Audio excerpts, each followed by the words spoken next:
Tonight, welcome to Game 1 in this series featuring the Tigers and the St. Louis Cardinals. And we want to remind you, if the Tigers combine for 3 or more home runs in this game, bring a copy of the box score to a participating Arby's location tomorrow and get yourself a free small order of curly fries. Here is the starting lineup for the visiting Cardinals tonight, presented by the Metro Detroit Chevy dealers. Rafael Furcal leads it off, the shortstop. Carlos Beltran is red hot. He's playing in right field. Matt Holliday will DH. Alan Craig in left. Yadier Molina will catch. David Freese at third base. Their bottom 3 tonight is Adams, Schumacher, and Descalso. And Justin Verlander tonight is presented by Soaring Eagle Casino. Justin Verlander was magnificent 5 days ago against the Chicago Cubs. And what I mean by that, he needed only 103 pitches to pitch 8 innings, did not walk a batter in that game, getting his 6th victory of the year. Let's take a look at the Tigers defensive alignment. It is always presented by Beaumont Health System. Quentin Berry getting his 2nd consecutive start out in left field. You know Jackson, he occupies center. Brendan Bosch back in right.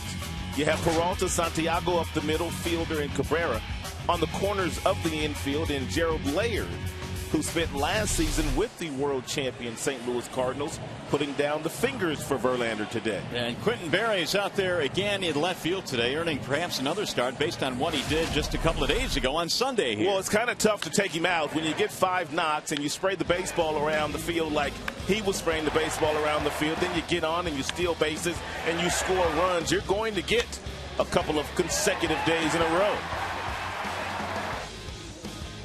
Not only that, a Gatorade bath. That was cold. On a post-game interview. All well worth it, though. So Quentin Berry's all dried off and ready to go, and so are we, as Rafael Furcal leads it off on a steamy night here at the ballpark. 92 degrees right now as Furcal digs in. This is what St. Louis plays in every single night about this time of year. It'll be Furcal, Beltran, and then Holliday, the top 3 hitters for Mike Matheny's St. Louis Cardinals. Here's the windup by Verlander, and we are underway. First pitch is outside to Furcal.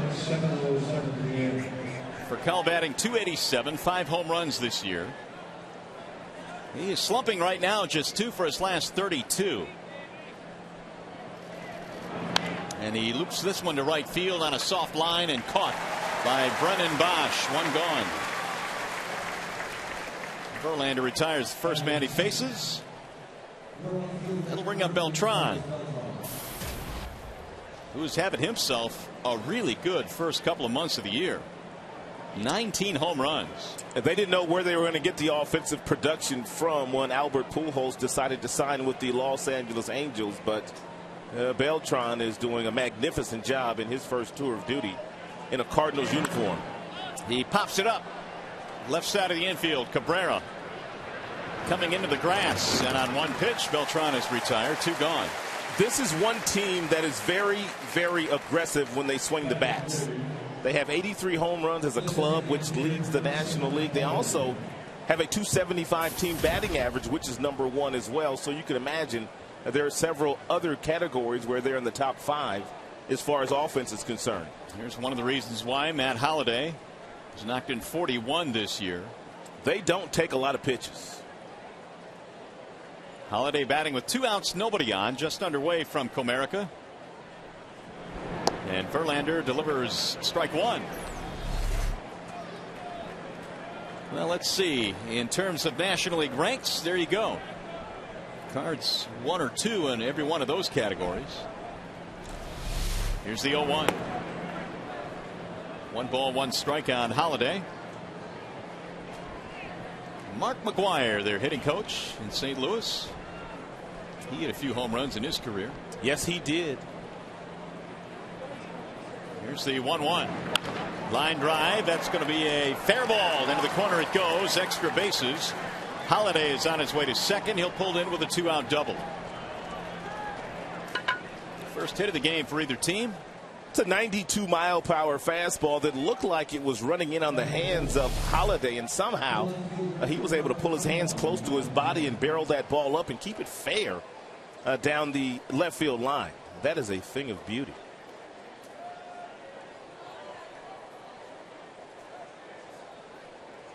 Early scoring chance with 2 outs. Holiday at second. Alan Craig will stand in. 13th double of the year for Holiday. This young man's having a solid season. 8 home runs, 28 driven in, hitting .336. They got to keep him healthy, though. Yeah. Knee problems, hamstring problems, surgery in the offseason. Put him on the DL to start the year. 1 ball to no strikes.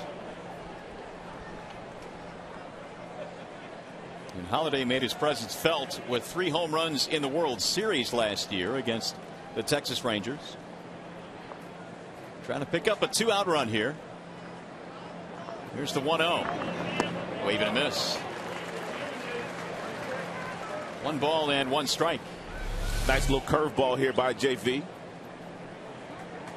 Nice tight spin.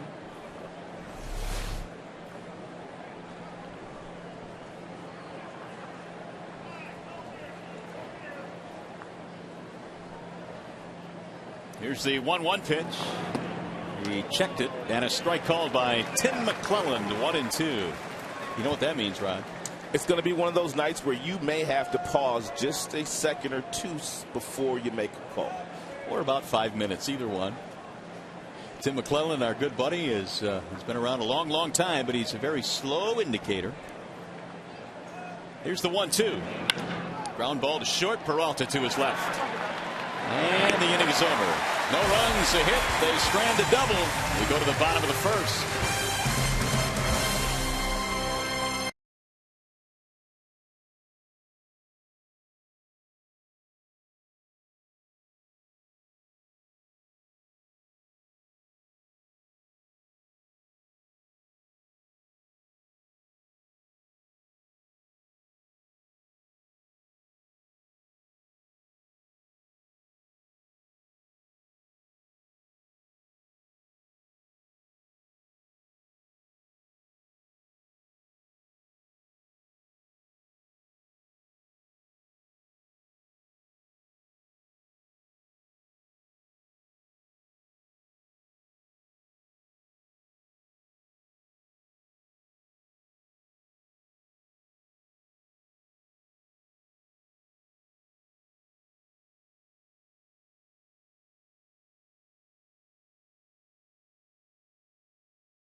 Austin Jackson getting set to lead things off for the Cardinals. We go to the Tigers rather, against the Cardinals. We go to the bottom of the first, and the Detroit starting lineup is presented by Big Boy tonight. It'll be Jackson sporting that .323 average. Then Quentin Berry and Miguel Cabrera. Prince Fielder is at first base. Delman Young DHing.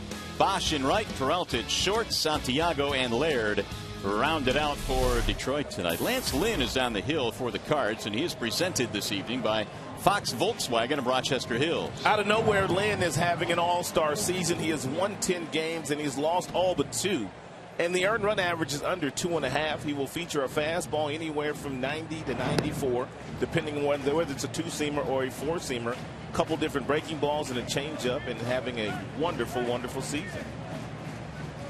Well, the one thing he does get this year is a lot of run support. Lance Lynn is getting over 7 runs per start this year. That will most definitely help you win quite a few games.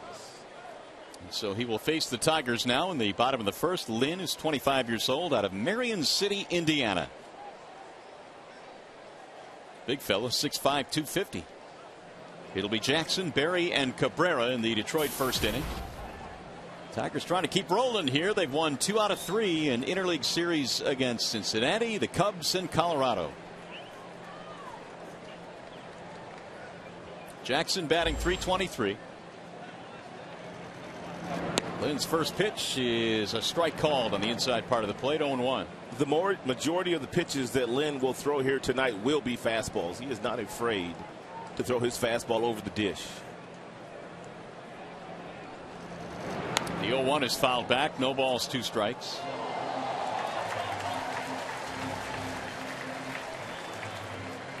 There are the particulars on Mr. Lynn, who missed the final 46 games last year with a strained oblique. Was able to come back in time for the postseason and performed well. The 0-2. Just off the plate, 1 ball and 2 strikes. Jackson in that Colorado series had 6 walks. Now the 1-2. Lifted toward right, slicing, and that ball will land foul.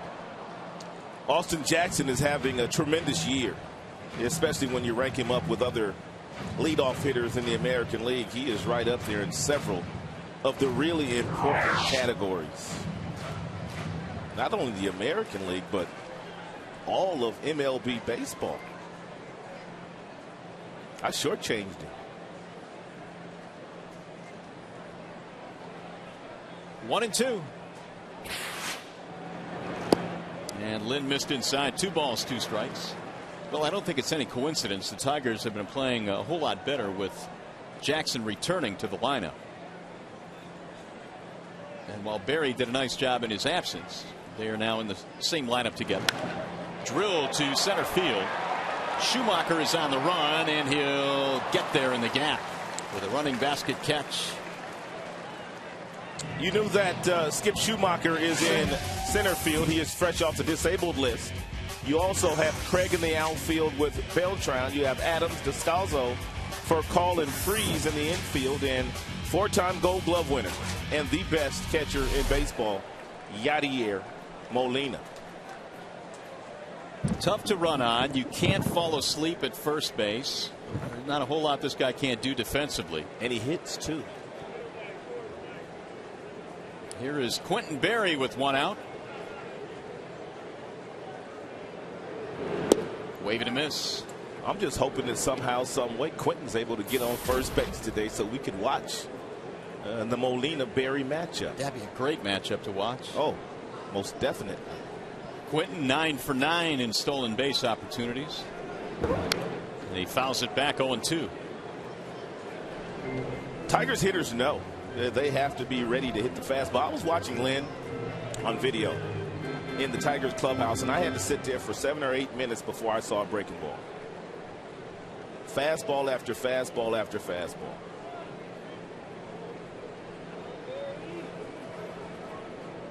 Here comes another one. Swing and a miss. 95 at the letters, and Berry goes down, 2 away. First strikeout for Lance Lynn. Now the big fella, Miguel Cabrera. 4 out of 11 in the series against the Rockies. And Cabrera has hit 6 career home runs against Cardinals pitching, 285 overall.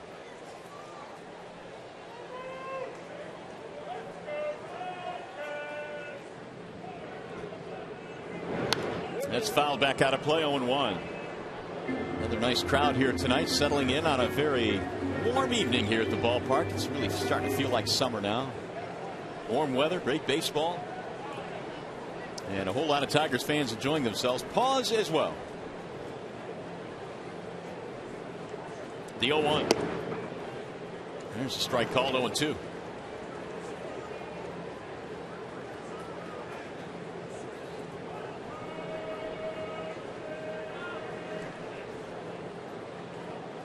Here is Lynn's 0-2 pitch. Driven on a line to right field. Beltran is over, turns up, and that ball is off the top of the wall. Cabrera is on his way to second, and he is in there with a double. Nice slide by Cabrera.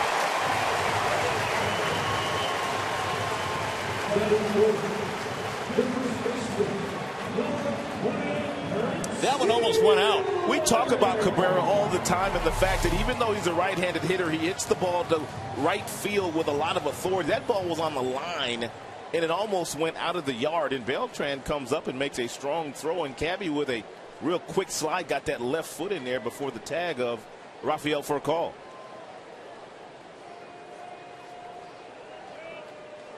Each team with a 2-out double in the first inning. Cardinals failed to score theirs. We'll see if Fielder can cash this one in. And Prince has been the best in the American League with men in scoring position this year. A cool 4.10. Yadier Molina is a pretty smart hitter and a pretty smart catcher with a base opening 2 outs. I don't think they'll let Prince drive in a run here. If they do, it's a mistake. 2 balls, no strikes. When you don't have to pitch to Cabrera and you don't have to pitch to Fielder, you just don't do it. Delman Young waiting his turn on deck. He would be next if they put Fielder on. And the 2-0 way outside. 3 balls, no strikes. But we have seen Prince this year in certain situations, even when a younger pitcher is trying to pitch around him in scoring position where the runners are, he'll simply leave the strike zone to drive in a run. Expand his strike zone. You know, it's funny, Rod, because we talk about how important it is to give Cabrera some protection, but it's also important to have a guy hitting behind Prince as well. No doubt, because we've started to watch other teams start to pitch around Prince as he has heated up. 410, the only hitter in the American League over 400, so he gets the pass, and now Delman Young will bat. Young hitting .261. Delman's got some fast hands, and he loves to hit fastballs. And if Lynn continues to pepper fastballs in there, Delman's going to at least get a really good pass at one of them. Missed it outside, 1-0.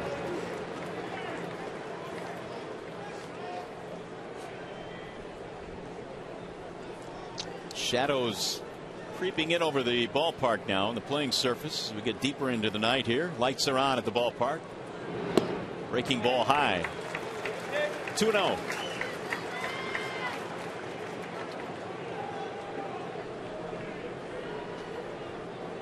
Young has hit safely in his last 6. He has hit a little bit better over the last month. .289. Tigers trying to get some early offense for Verlander. Slice to right field, but foul. 2-1.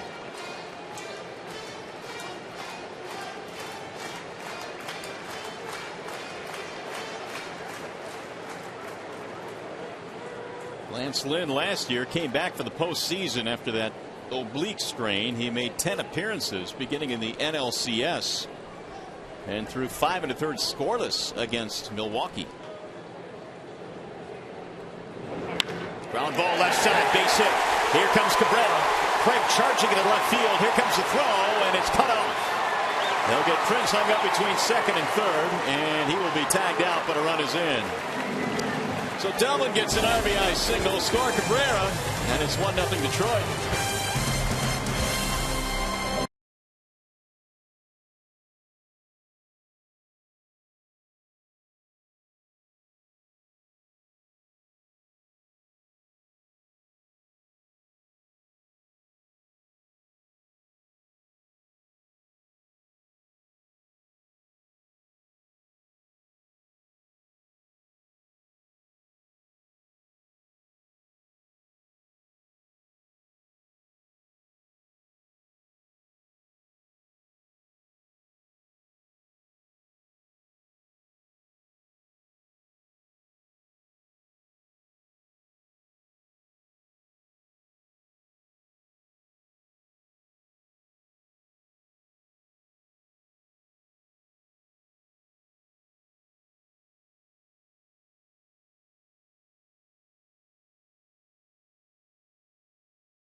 A base runner will give himself up when he really doesn't need to, and I'm going to explain to you what I'm talking about. The base hit the left field. It's going to be a very close play at home plate. Take a look at Freese, the third baseman who cuts the ball. Now you have Prince here. He knows it's going to be a close play if Freese allows the ball to go, so he simply runs in the face of the third baseman, Freese. Therefore, he cuts it, gives himself up, and the Tigers get on the board first. Sometimes it's not smart to do what Prince did, but it wasn't bad to do it in that particular situation. And as a result, Tigers get a run in. They lead 1-0 as we go to the second. Verlander now will face Yadier Molina to lead it off. That's kind of a split-second decision the runner has to make, though, isn't it? Well, that's what you have to do. You have to run with your head on a swivel. And if you're Prince, I mean, you're looking at the left fielder. You know who's running from second base. It's Cabrera. Although he's a good base runner, he's not the fastest. And you want that run. So you'll give yourself up to force that third baseman into cutting the ball to get the out. The 1-0 to Molina is in for a strike, 1-1. But we watch up here with regularity where guys will do that, and they really don't need to do so because that runner was going to be safe anyway. Yeah, no doubt. And usually it's the guy that hit the ball that's round in second because he wants that RBI. I don't blame him. 1-2 the count on Yadier Molina. Another solid year, 326. This guy just keeps playing, man. He is a really good ball player. They gave a new contract finally, too, didn't they? They did. He's earned that contract, too. He's legit. 5-year deal. That'll get back into the seats. He's got what Jim was talking about today in his office that he'd like to see a few more of his guys walk around with. He's got some mad swag. He is good, and he knows he's good. Little nasty in him. He's got some of that in him. 1-2.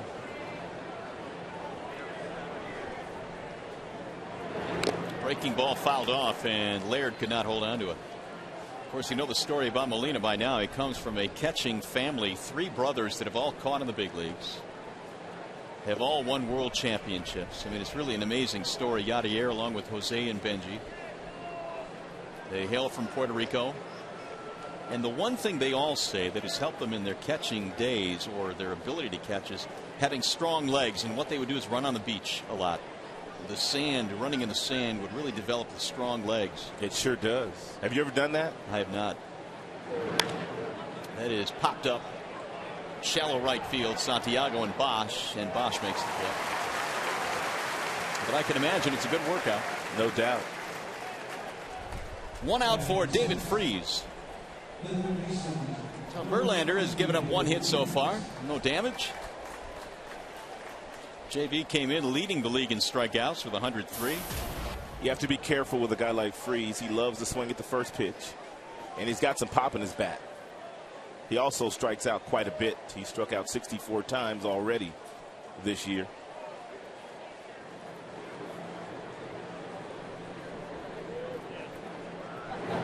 And he looks at ball 1. Freese at 271, 13 home runs.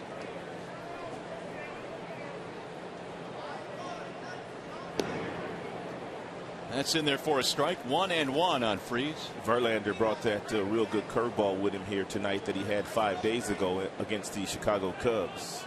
He had a nasty curveball. Ground ball to third, right at Cabrera. And Miguel will throw him out. Freese is retired 2 away. Verlander needed just 10 pitches to get through the first, and now 2 snappy outs here in the second. That'll bring up Matt Adams. Mount Adams or Matt Adams? You said it, not me. He's a big boy, too. I didn't say it, Matt. Yeah, he's a big boy. In 24 games, batting .257. He put up some huge numbers last year, but this will be a slow tap to second. And Adams an easy out and an easy 1-2-3 for Justin Verlander.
Strength and stability since 1849.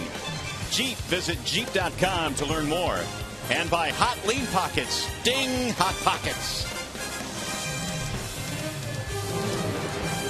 Hey, Verlander, win one for Vera and Vicky. All right. Well, he's going to give it his best shot tonight. And right now he leads at 1-0 as we go to the bottom of the second. Bosch will lead it off. He's back in the 6th slot for this game here. Facing Lance Lynn, who gave up a run in the first. And a breaking ball sails in for strike one.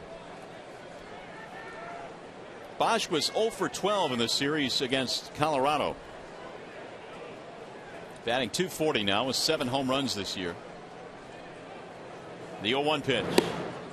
Ball high, 1 ball, 1 strike. It's going to be imperative for Brennan to lay off the last couple of pitches that he just laid off of, because that's why he went 0 for 12 in that just completed series against the Rockies. He was swinging at balls that were out of the zone. That one was up there as well at 90 miles an hour, fouled back. 1 ball, 2 strikes. And a lot of times the team that you're going to play, if it's the Cardinals, a lot of the scouts, they watch how Brennan was pitched in that Colorado series. And if Colorado was successful as they were, guess what? St. Louis is going to try the same exact thing. The 1-2. Breaking ball, thought about it. Didn't go. Marvin Hudson down at third tonight. 2-2 on Bosch. Peralta and then Santiago here in the Tigers' second.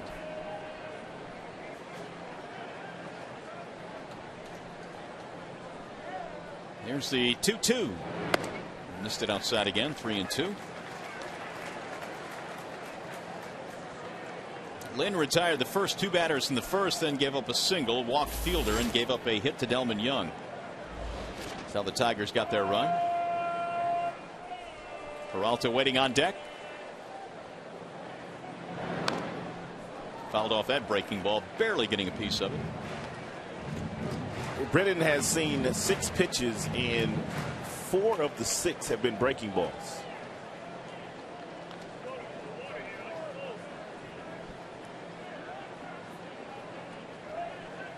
See what he gets here again on 3-2. Molina dropping down the signals. Fastball. And he loops one toward right field. Base hit. Leadoff single.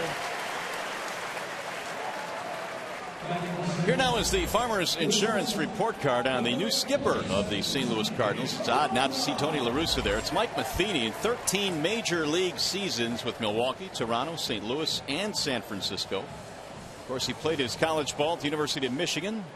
4-time Gold Glove winner and a co-captain at the U of M. Can you think of bigger shoes to fill than someone like a Tony La Russa being a rookie manager? I really can't. No. Not in this day and age, that's for sure. And no managerial experience at the professional level.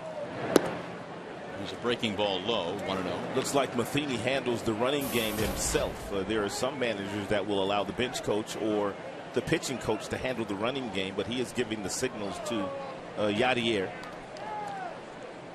which is what you would expect. You mentioned he had won 4 Gold Gloves as a catcher. Jim Leyland talking about Mike Matheny before the game today. Of course, Leyland had some time in the Cardinals organization as a scout. He said there is no doubt that Matheny had what it took to manage a very studious player and studied the game. Very bright individual.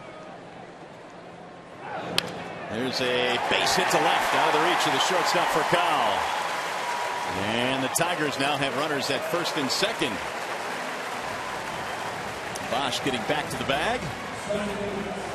The count was 1-0, and Bosch takes off, and he doesn't run very often, which tells me more than likely this is a hit and run, and Johnny placed it perfectly right past Rafael Furcal, the shortstop. An aggressive turn by Bosch, and they almost got him.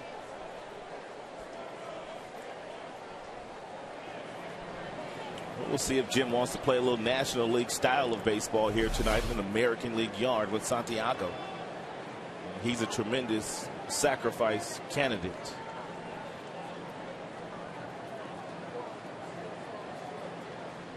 Santiago at 228, 4 out of 7 in the series against the Rockies. Cardinals expecting the possibility of a bunt at least. No sign of it there, and that's strike one.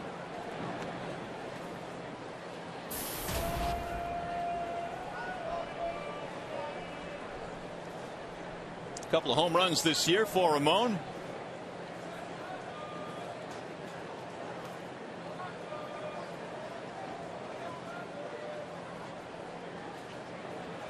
Here's the 0-1 pitch. Now the bunt down the third base line, and Lynn has no play anywhere. Freese went back to cover third.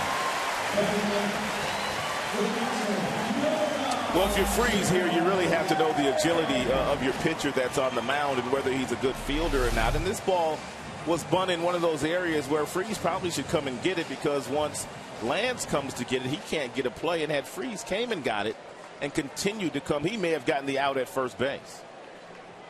That is tremendous concentration there by Santiago to get his job done. So that will load the bases with nobody out. It's going to bring up Gerald Laird. Tigers already leading 1-0. We're in the second. And Laird batting .296. Ball one. That's 5 hits already now for the Tigers. Laird, of course, a member of the Cardinals last year, won a World Series ring with St. Louis.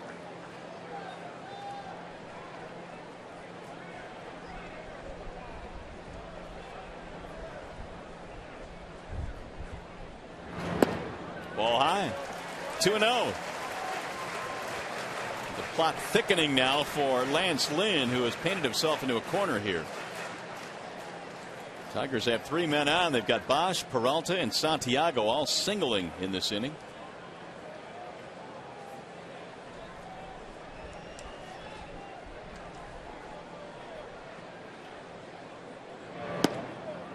That's in there, a strike, 2-1.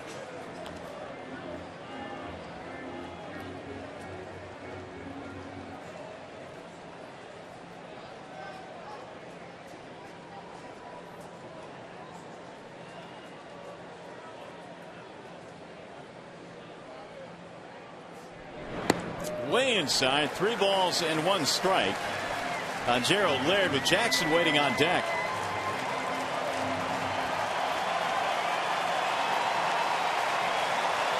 And a tough spot now for Lance Lynn.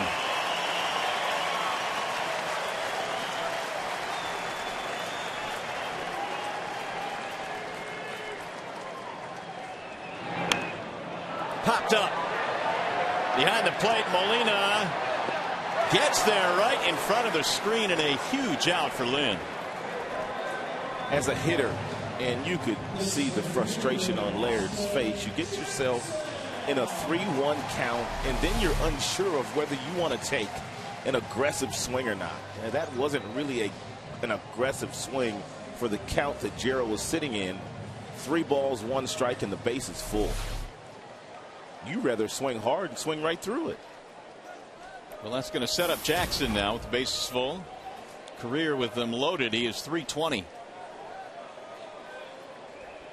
Jackson fly to center field his first time up.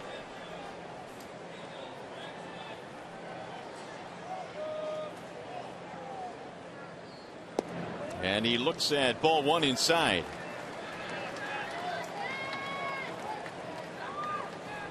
Ten of Jackson's last 20 hits have gone for extra bases. Since coming off the disabled list, he has really provided a spark. Breaking ball hammered foul on the ground. 1 ball, 1 strike.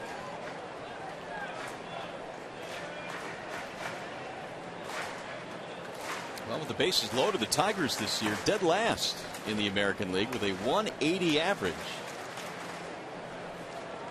Maybe Jackson here can turn that number around a bit.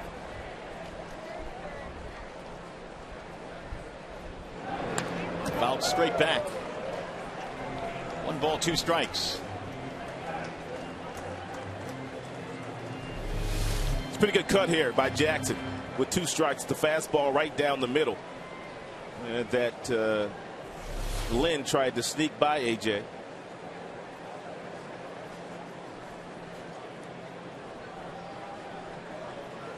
And the 1-2. In the air, right center field. That ball is sinking, and it will drop. Bosch will score. Peralta will score. Santiago goes to third, and the Tigers have a two-base hit, 2 more runs. Jackson gets it done again.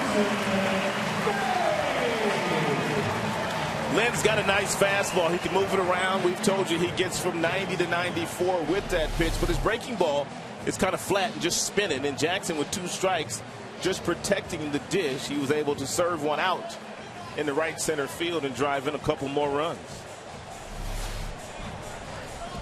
Big at bat there for Jackson. He makes good on the bases loaded situation. Now the Tigers have runners at second and third.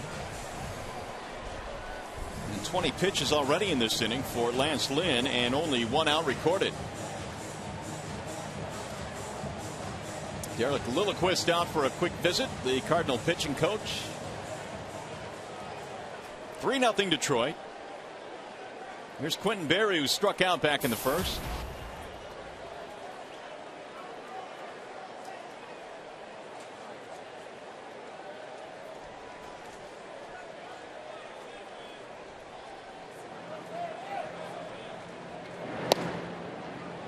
Ball 1 to Berry. Quentin hit .333 in the month of May and is hitting .333 here in the month of June, courtesy of a 5-hit game, of course, on Sunday. Berry has also made an assortment of solid catches as well in the outfield. That's way inside, and the count goes 2-0. Talking about a guy that has made the most of his opportunities that he's been given here with the Tigers. Q has done that. 6.5 years in the minors, several different organizations. Finally getting a chance to show what he can do.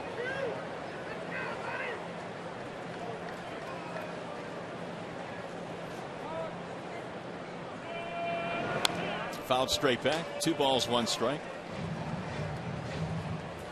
Well, the interesting thing about Berry is, in his time in the minor leagues, you would think with his skill set and his ability to run, play defense, steal bases, that he would find a spot somewhere, at least for part of a season at some time, but it never had happened until this year.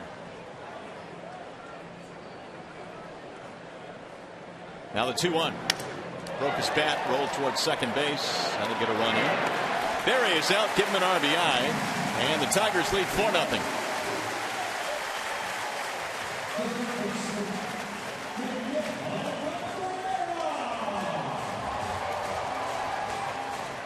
Santiago comes in to score. Jackson goes to third with 2 outs. Here is Cabrera.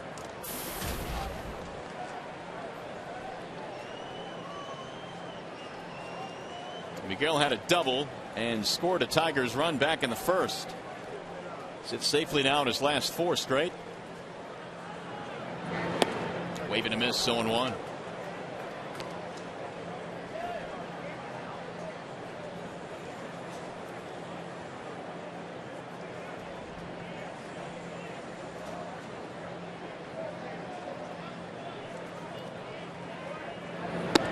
We tried to hold up, couldn't do it. No balls, 2 strikes. Cabrera's double back in the first gives him 84 hits this year. Only Derek Jeter has more in the American League. Jeter came in tonight with 89.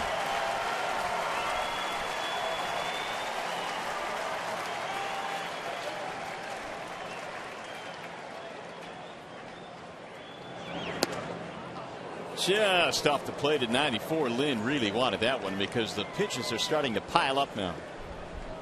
1-2.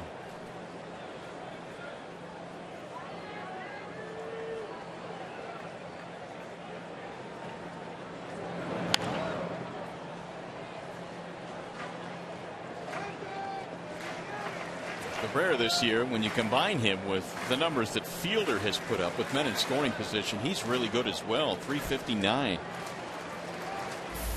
Really has been a very potent 3-4 combination, just as the Tigers had anticipated.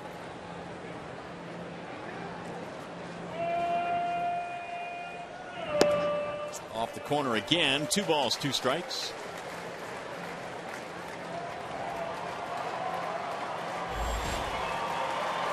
49 already now for Lynn. Here in the second, this will be the 30th pitch of this inning, and a breaking ball to get him. Cabrera goes down swinging, ending the inning. However, 3 runs in for the Tigers. They go up 4-0. Tigers baseball presented by Bell Tire.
He only pitched 6 innings in that game, and he wasn't happy because they fouled off a number of pitches against him. And most of the pitches they were fouling off were fastballs after he had gotten ahead of them. JV, as we told you, a lot of pitches that day. But then 5 days ago against the Cubs, he kind of flipped the script. He got ahead with the fastballs and then went to the breaking balls to get the strikeouts in that game. And we told you how efficient he was that day. Only 103 pitches that day for JV against the Cubs in 8 innings. So JV may be on to something to get the opposing teams and prevent them from fouling off so many of his fastballs late in counts. Well, it certainly would help keep him in the game longer. So far, so good here tonight as he faces Skip Schumacher here in the third and leading by a 4-0 score. Schumacher, then Descalso, and Furcal. 4 runs, 6 hits. Detroit, no runs, 1 hit for the Cardinals. That one missed outside, and the count now is 2 balls, 1 strike on Skip Schumacher. Activated today off the disabled list. Sends a ground ball to short. Routine play there for Peralta. 1 gone, and while we have a moment, back to the studio we go. Time for a game break with John Keating.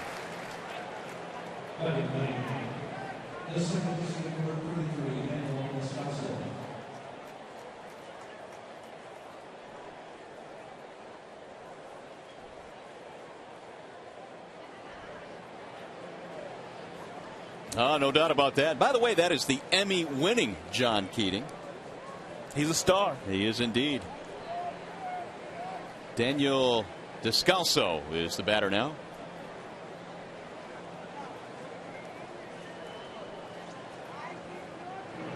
Descalso looks at the ball outside.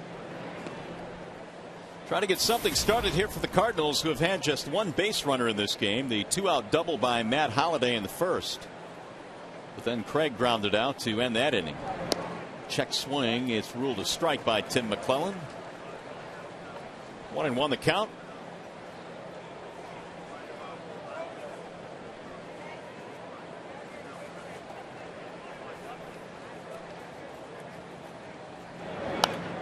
Popped up foul, back out of play. Tigers now 78-42. under Jim Leyland in interleague play since the start of 2006, and this year has done nothing really to hurt those numbers. Here's the 1-2. Swing and a miss. Descalso with a very awkward swing. 2 gone. You got a word tonight, Rod? I sure do. Okay, you know what? I'm going to cue you. Hang on here. All right. This game is available in Effulgent high definition. Effulgent high definition on Fox Sports Detroit HD. Sponsored by Xfinity from Comcast. Nicely done. Effulgent. You dug deep for that one. I looked that one up myself. I got Did some you? more, though. Some peeps been given to me, but I looked that one up myself. All right. Very good. Here is Rafael Furcal. He flied out back in the first. Furcal now 2 for his last 33. And it has been somewhat of a streaky season for him. He has had a 12-game hitting streak. He has also had an 0 for 23 stretch. It's kind of odd for a guy that has the kind of foot speed like Furcal has to have those lengthy of bouts where he does not get a hit, because simply what he should do is drop down a bunt. 2-1 the count. And Furcal is an outstanding bunter.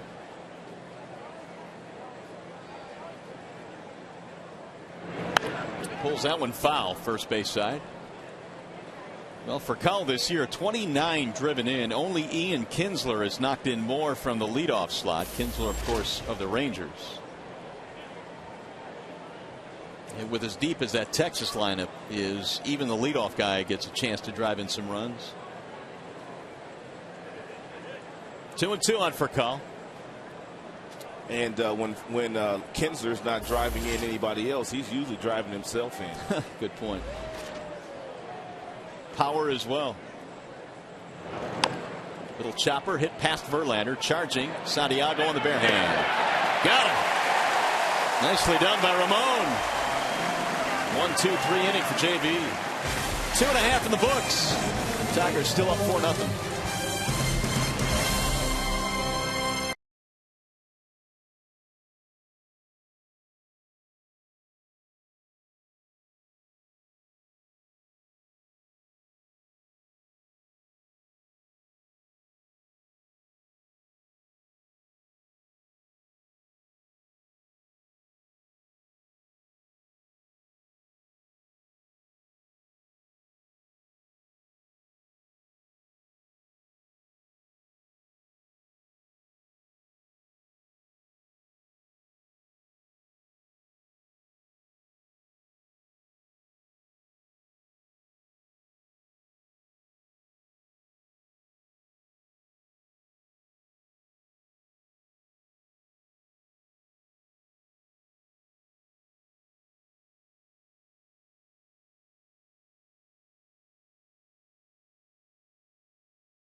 That dates back to Dizzy Dean and Schoolboy Rowe. These two franchises have battled on the biggest stage and featured moments that we'll never forget. Tonight, the rivalry is renewed right here on Fox Sports Detroit. Back here at Comerica Park, Mario and Pemba, Rod Allen, glad you are with us, as these two teams have met plenty of times in the postseason of recent history. Of course, in 06, in 68, and even in 1934. And so they have a long and rich history between each other. Brady Claman, by the way, is our producer tonight. Brian Moss, our director, from the ballpark on a steamy evening here. And it's all Detroit so far, 4-0. Prince Fielder looks at ball one from Lance Lynn, who had a 30-pitch second inning. Fielder had a base on balls back in the first. It was not technically intentional, but they stayed away from it. The 1-0. 1 ball, 1 strike. Fielder, then Young, and then Bosch in the Tiger third.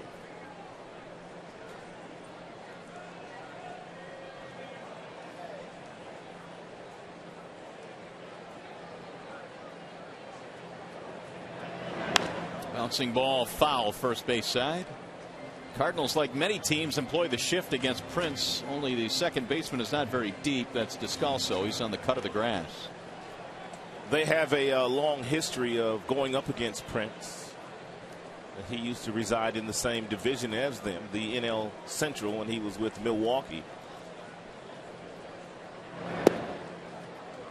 That missed outside. So he was seeing the Cardinals 18, 19 times a year. And he's done some pretty good damage. 19 homers in his career against the Cards. 278. Ground ball right side. Knocked down by Furcal, and he'll throw him out. One gone. Let's get you caught up if you didn't see how the Tigers scored in the second inning. Brennan Bosch fought one off for a single into right field. Then a hit and run by Jim Leland. Bosch on the move. Peralta was successful. Real nice bunt by Santiago. He ended up getting a base hit on it. And Jackson, with 2 strikes, flipped one in between the center fielder and the right fielder to drive in 2. Tigers got 1 in the first and 3 in the second. Here's Delman Young. Ball 1 to Delman, who had that RBI single in the first inning. And now has driven in 23 this year. 1 ball, 1 strike.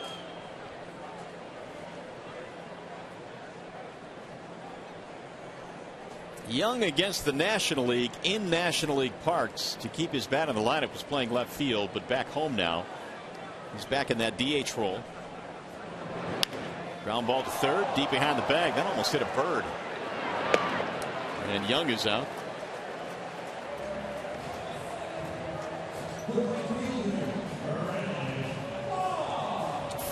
Hey, don't forget the Tigers square off against the world champion St. Louis Cardinals again tomorrow and Thursday at Comerica Park. For tickets, call 866-66-TIGER or visit tigers.com.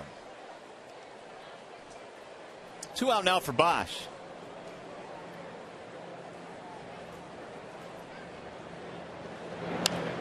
He'll foul it back out of play. Had a chance to talk to Andy Dirks before the game today. He's still bothered by the sore Achilles. He's actually in a boot now for a week. They want to give it rest, and that's the doctors have determined the only thing that's going to get this thing better. He ices it every day and then can do nothing. No baseball activities. But they're hoping that he'll be able to find his way back in the lineup soon because he was a nice little offensive piece. 1 ball and 1 strike on Bosch.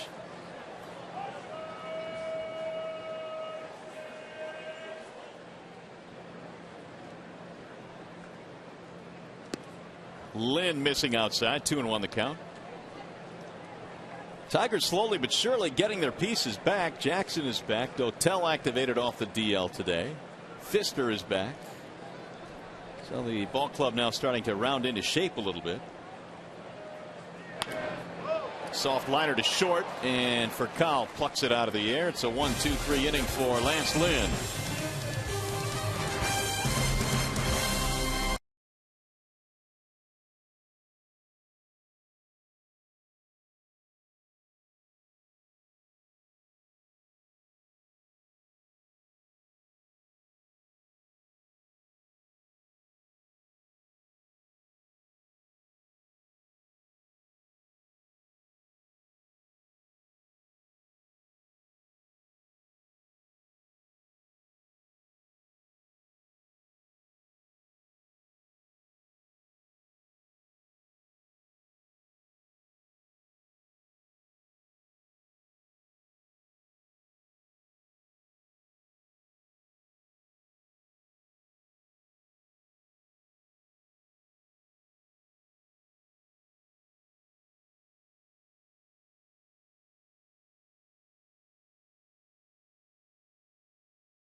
Sports Detroit is brought to you by Arby's. Barbecue lovers rejoice. The barbecue sandwich is back at Arby's. Get yours today. And by AT&T, the nation's largest 4G network. AT&T, rethink possible. That's got to be one of the best seats in the house today. Leave it to Phil Cope to cool down the crowd. Tigers up 4-0 as we go to the top of the fourth inning. That's got to feel pretty good out there. It's 90 degrees. The frozen lemonade, that works as well. Hanging with Dad. Verlander facing Beltran here in the fourth inning, and the first pitch is in for a strike. Beltran, Holiday, and Craig in the St. Louis fourth.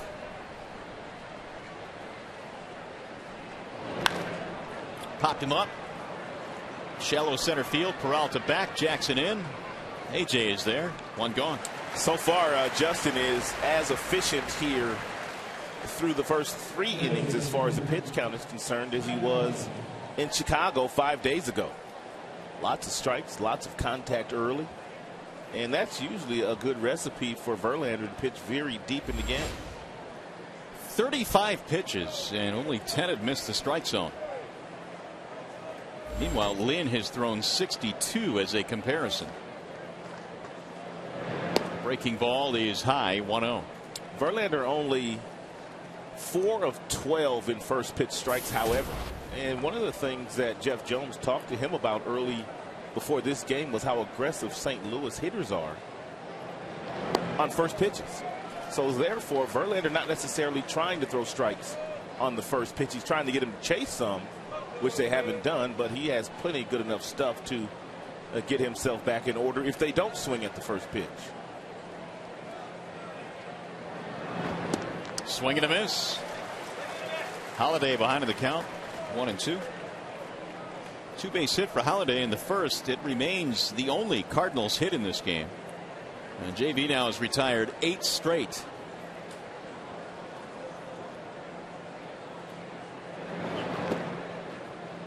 Two and two the count. Kind of helps in having G Money behind the dish as well here today, because he played with St. Louis last year. Didn't play all that much, so he watched a lot of the action from the bench. So he knows a lot of the hitters' strengths and weaknesses to help Verlander out a little bit.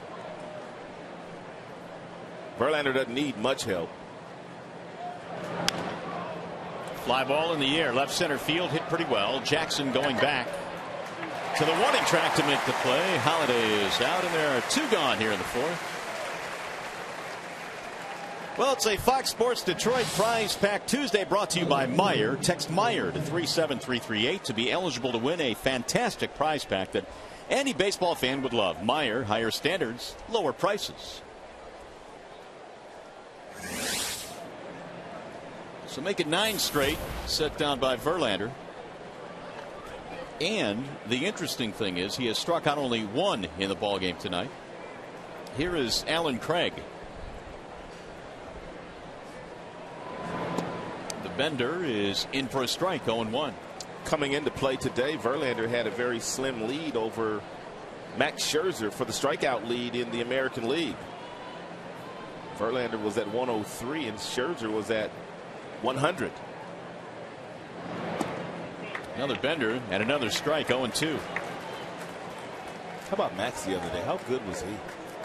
Tell you what, when he is on, he is on. As you look at these strikeout leaders, CC is in between Verlander and Scherzer. CC did his work last night. Here's the 0-2. Another breaking ball missing inside.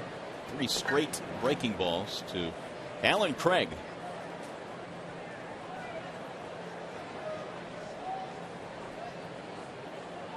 Craig had a fractured kneecap that required surgery.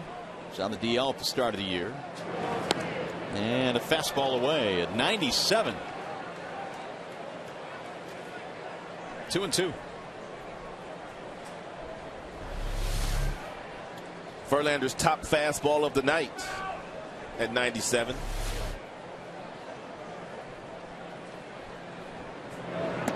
Bender missing high. He overthrew that curveball. Very seldom does Verlander overthrow his curveball, but he did that time and it stayed up in the zone.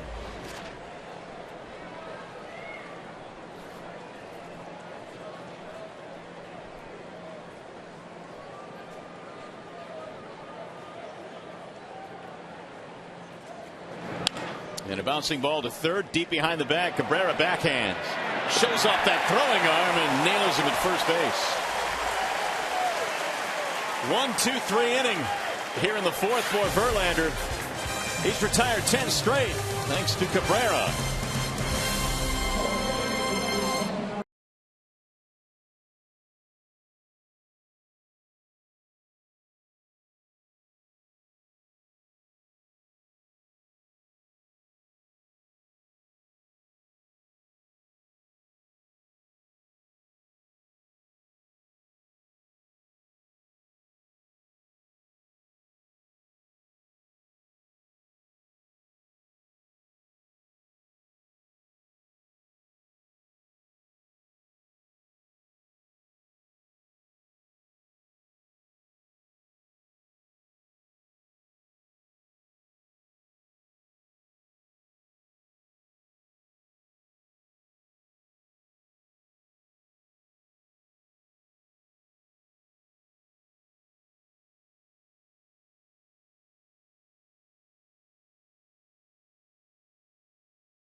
To have a good time today. We were actually out of the Boys and Girls Club of Detroit. They were having their summer camp carnival kickoff. You can see the video there.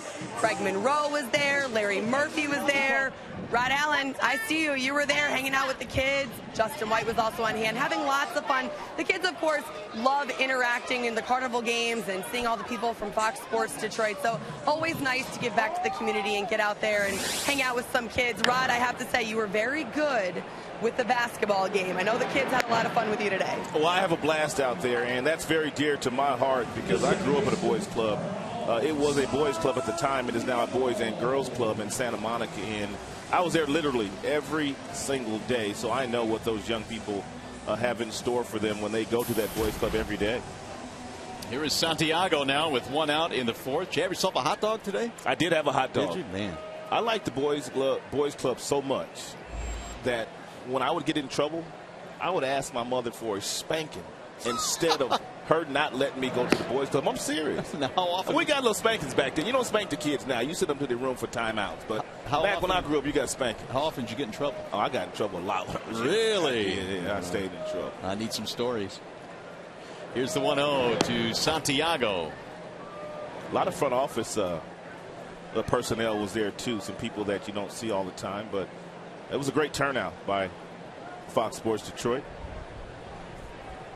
Now Lynn's 1-1 pitch is a breaking ball that missed the outer edge.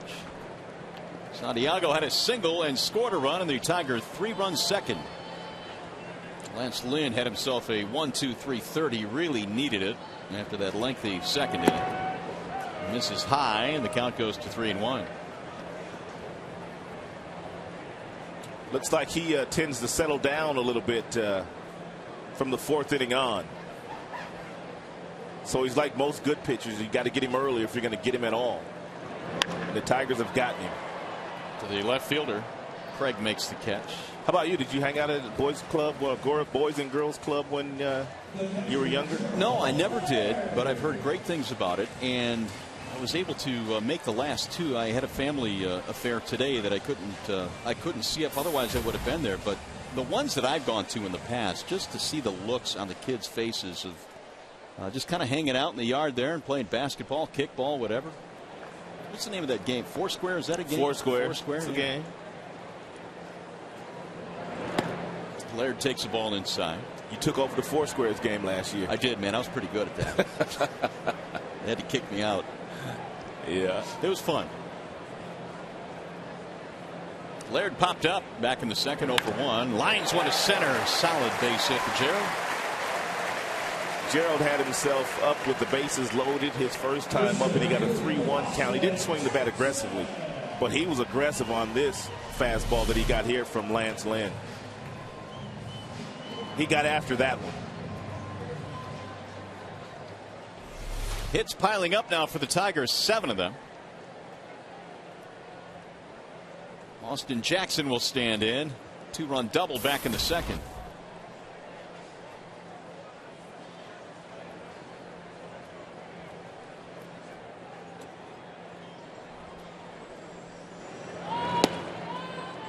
Strike one. Gerald Laird knows all about his good buddy, Yadier Molina, behind the plate. And even though Laird is not a base stealer, Molina is one of those guys that loves to throw behind the runner. He is always looking down at the first baseman to try to get the first baseman's attention to alert him. I'm going to throw down there. Well, Molina has been the best at it since 2005. 40 pickoffs. Meanwhile, in his caught stealing numbers, 39%. That's real good, too. The 1-1. That'll get back out of play. 1-2. Take a look at Molina here on the pitch out, how he just casually gets out there. He doesn't tip to the base runner. There's a pitch out, and then he's able to gun him out. We talked about him throwing behind runners. Here's one here. He got Alex Gordon just the other day, Kansas City Royals. And look at this next throw right here. I mean, the ball is up. He reached across his body. He pulled it back up and threw a clothesline on the bag at second. That was a ridiculous throw right there.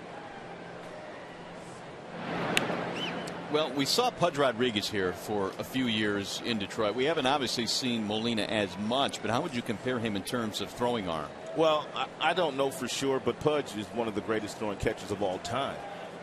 As a matter of fact, Molina grew up idolizing Pudge Rodriguez. But I would say that if he's not a better thrower, he's right there. He's close. 1-2 the count stays on Jackson. It's such an equalizer. And especially the ability to pick guys off first base as regularly as he does it.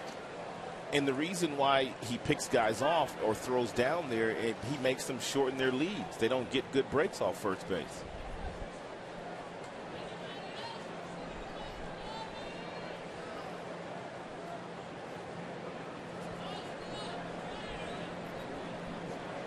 Four nothing Tigers have the lead here in the fourth inning. And the 1-2 fouled away again. Here's where Jackson's game for me has really improved. Yes, he's got great numbers. He's having a really good year, but we saw him have a really good year in his rookie campaign. He should have been rookie of the year. But with 2 strikes, he's been able to foul off a lot of really good pitchers' pitches, only to get himself something a little bit better, and he's made pitchers pay a lot of the time this year.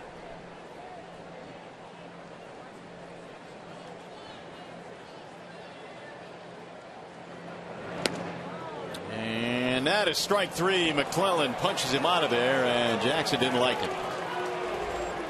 That'll end the inning. 4 in the books here at the ballpark. Tigers giving back to the community today. SEMO having fun with the Boys and Girls Club. That a boy.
Paul's delivering some pizza here at the ballpark. We need to get him up here to the booth. Mario Rad back here at the ballpark. And Rod, what more can you say about Justin Verlander going to the mound now in the 5th inning? And he, as you like to say, has been very economical, and he hadn't thrown too many pitches tonight. Good breaking ball. He brought that real good curveball with him once again here today, and he's very efficient with his strike throwing, and it looks like he's going to be out there for a while once again here tonight against this good St. Louis Cardinals offense. Meanwhile, we told you at the top of the show the Tigers had to get to Lance Lynn early because that's what the numbers indicate. He seems to settle in, and they did so early on in this game. Bosch fought one off, and then you had Jackson come up with a big double to drive in a couple of runs. Santiago was trying to give an out away. They didn't get that, and you have to take advantage of teams when they give you extra outs. So you total it all up, and the Tigers have themselves an advantage as we go now to the 5th inning. Justin Verlander back to the hill. And Verlander will face Molina, and then Freeze, and then Adams. And JV right now has retired 10 straight. In fact, he's given up just 1 hit in this game, a double by Holiday in the 1st.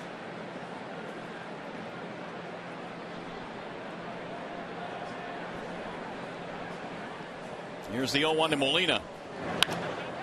And that's into left field, a base hit, so that'll stop the string of 10 straight retired.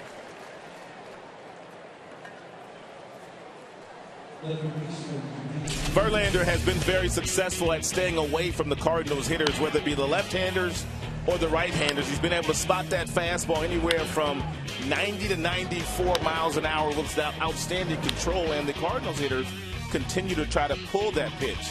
The only one mistake that he's made today, and it's been 2 of them, and you can't really call them mistakes. The 2 hits he's given up, both fastballs inside.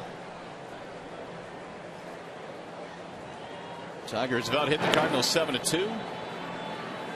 David Freese will stand in. Bounced out back in the 2nd. They trail by 4, which means I don't think Molina will be running, but he has 6 steals this year. That's a foul ball. 6, and he's only been caught once. That leads all major league catchers, the 6 swipes.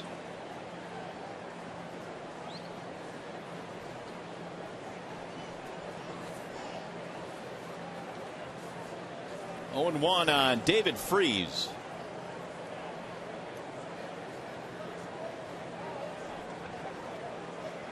What a postseason he had last year.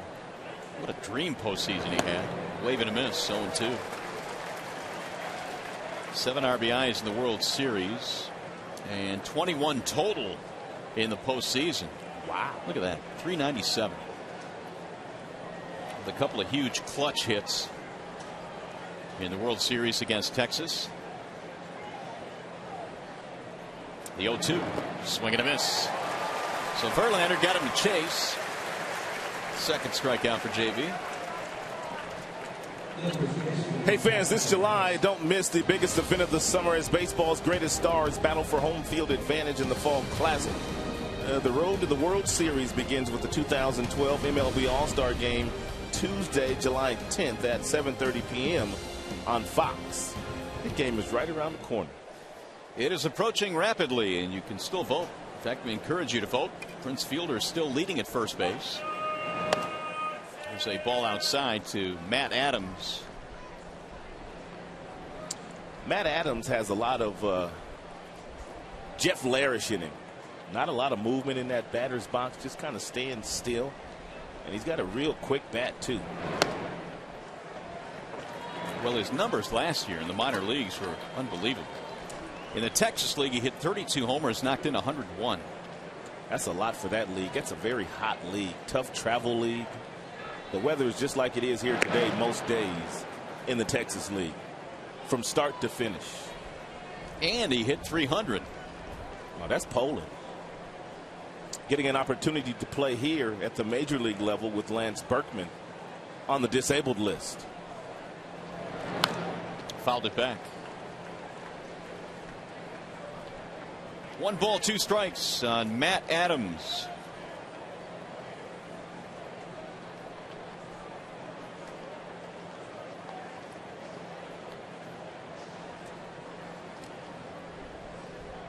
Just 23 years old, was hitting .340 at Memphis before the call up. Popped that one up left side of the infield. Cabrera 2 gone. After the leadoff single, JV has retired the next 2.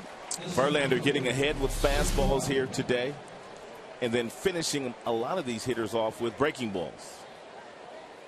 That time he had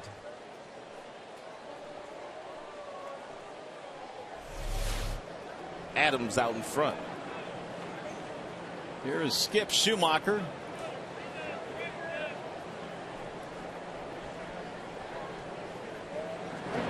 Swing and a miss, 0-1 on Schumacher. You would have thought that Schumacher may have wanted to stay on the disabled list one more day, right? You know, I was thinking the same thing. They activated him today. Verlander pitching, it's still a little tight still today.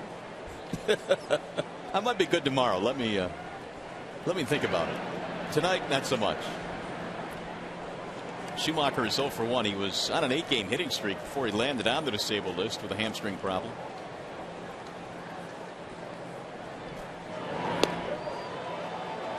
A little bit high. 1 ball, 1 strike on Schumacher. A career .290 hitter at the major league level. Play second, play the outfield as well.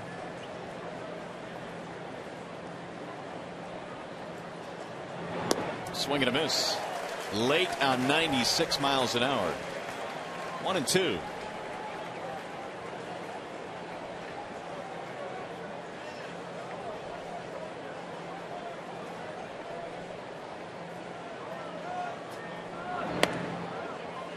That one backed him out of there.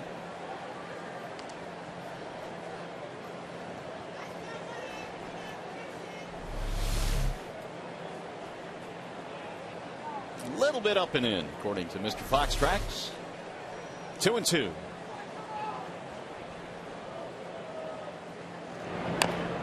Nubbed right in front of the plate. Laird says, "I'll take it," and he does. Inning is over. No runs, 1 hit, 1 left. As we go to the bottom of the 5th, we'll see the big boys. Cabrera and Fielder will be coming to the plate.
Question tonight: which Cardinal made the last out of the 1968 World Series? That is your question tonight. In fact, we've got a flashback. Look closely, you might be able to tell. He was a lefty. He got about halfway down the line, and that was it. He brought his bat with him, too. That touched off the celebration. So think about that. We'll get you the answer in a little bit. In the meantime, Quentin Berry will lead things off. It'll be Berry, Cabrera, and Fielder in the bottom of the 5th. Popped up bunt goes back into the seats. 0-1 the count on Quentin, who tonight is 0 for 2 with an RBI. His ground ball produced a run his last time up.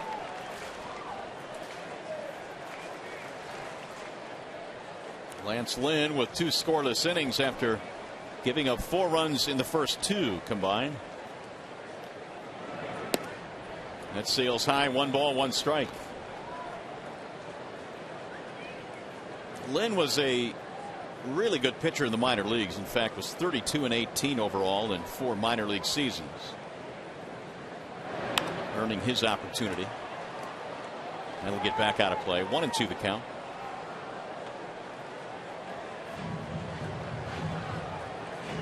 Berry trying to get something started here in the 5th.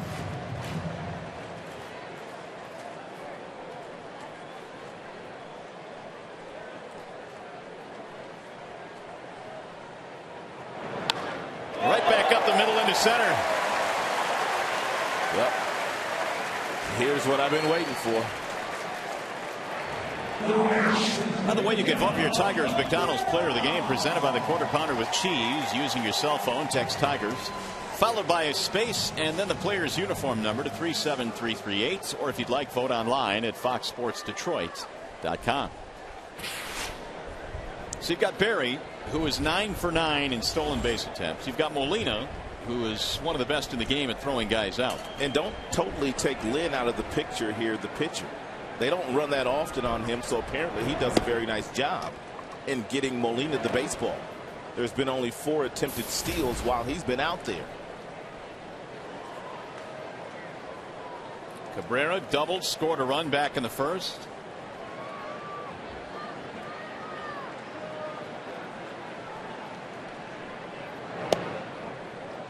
There's a strike in the outer edge, 1-1. There was a time when Jim would worry about running when Cabrera was in that batter's box, but not any longer, not with Fielder hitting behind Cabrera. Swing and a miss. 1-2. And Fielder hitting over 400 with runners in scoring position. Mike Trout.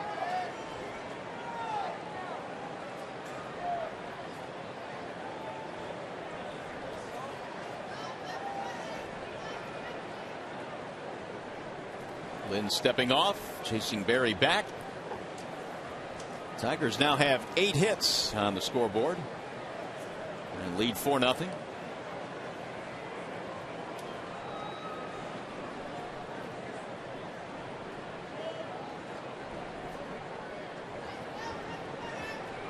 Runner goes, and it's fouled back out of play.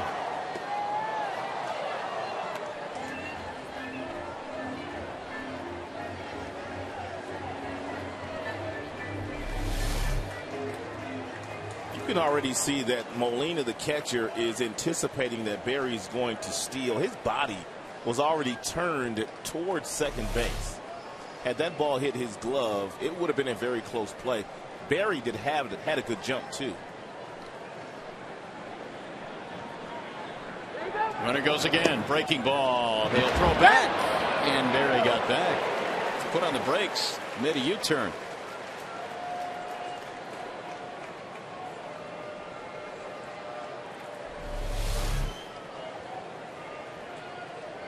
It's a wise decision there by Quentin because he didn't get a good jump that time.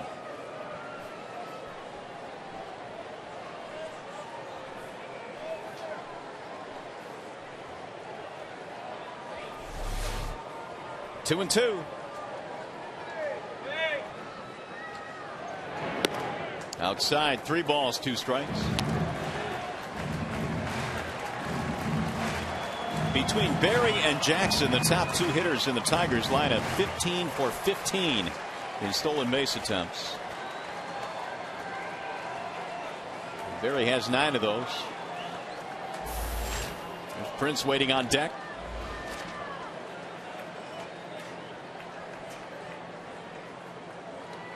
And the runner going on 3-2. It's ball 4. And that's going to put 2 Tigers aboard here in the 5th.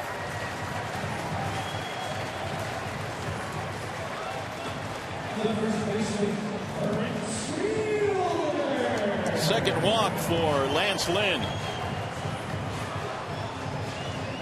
We'll bring up Prince Fielder. He has the other walk. 0 for 1 otherwise.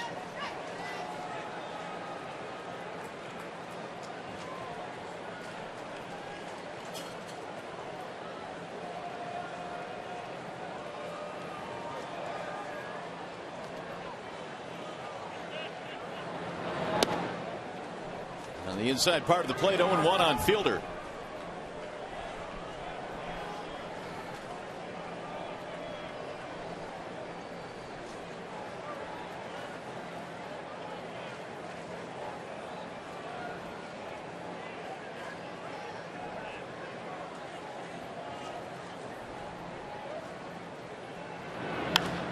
Driven in the air to center.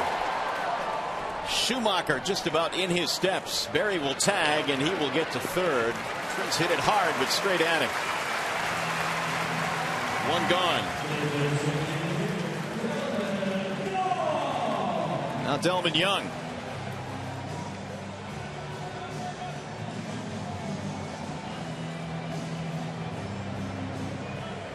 Delman is 1 for 2. 2-out RBI single in the first.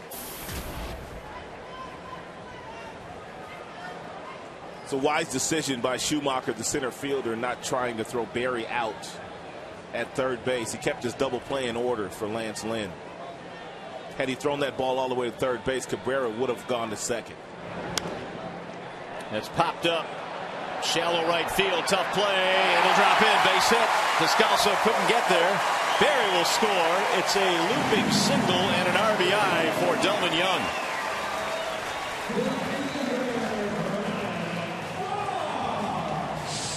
Second RBI of the night for Delman. It's a good effort here by Descalso.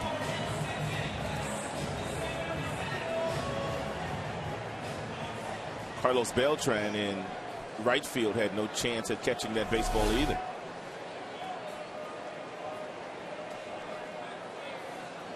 That'll bring up Bosch now. Still only 1 out. Runners at first and second.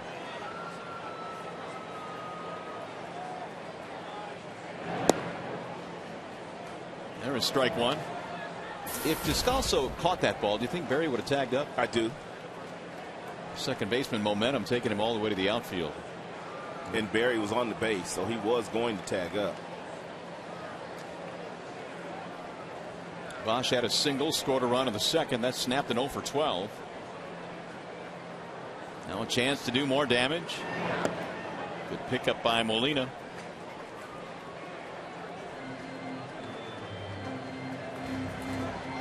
Nobody warming up right now for the Cardinals in their bullpen. Mike Matheny hanging with Lance Lynn.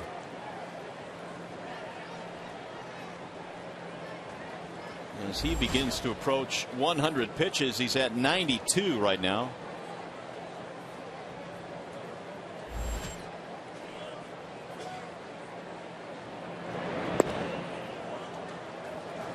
Two balls, one strike.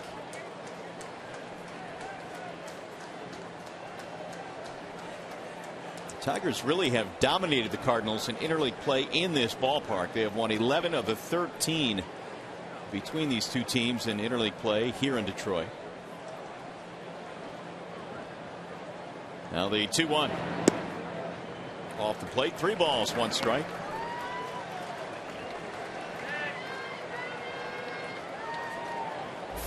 Peralta waiting on deck. Verlander, the recipient of 5 runs in this one so far. And he really hasn't needed much help. He's given up just 2 hits. Lifted in the air toward left. Long run for Craig. Still coming, and it's going to go foul.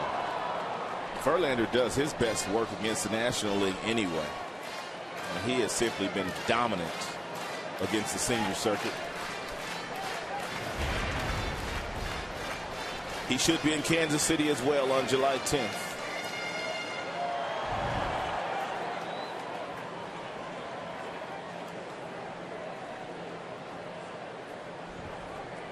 Three and 2.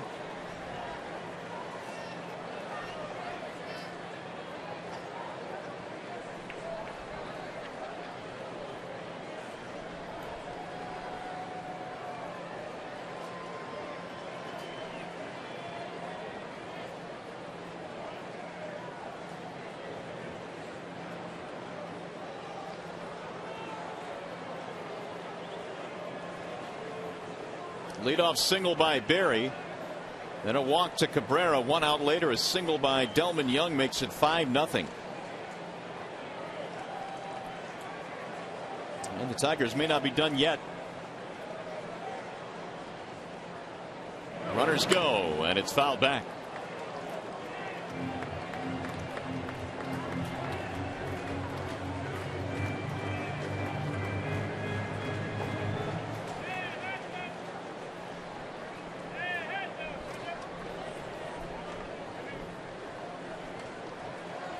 Lynn was drafted out of high school in the 5th round by Seattle as they finally get the bullpen working. Marte. He turned down 5th round money to go to Mississippi.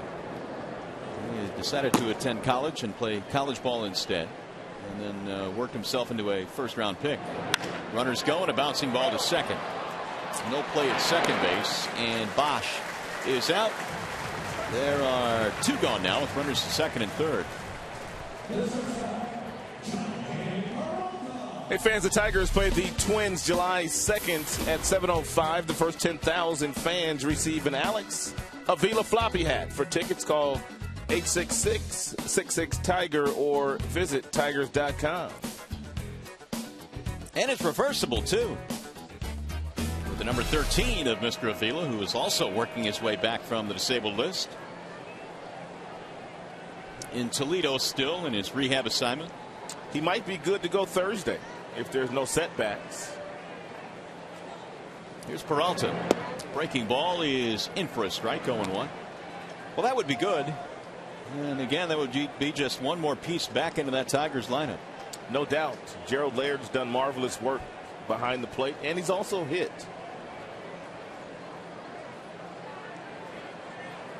The 0-1 pitch missed inside. Leland was kidding around with Avila recently, saying that he didn't know what he's doing. I'm sure he was sitting around just eating Twinkies and watching Days of Our Lives.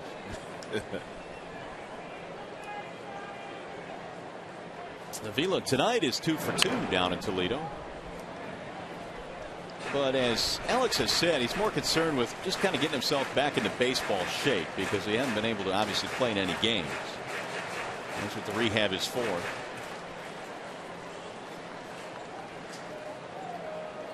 1-2 on Johnny Peralta.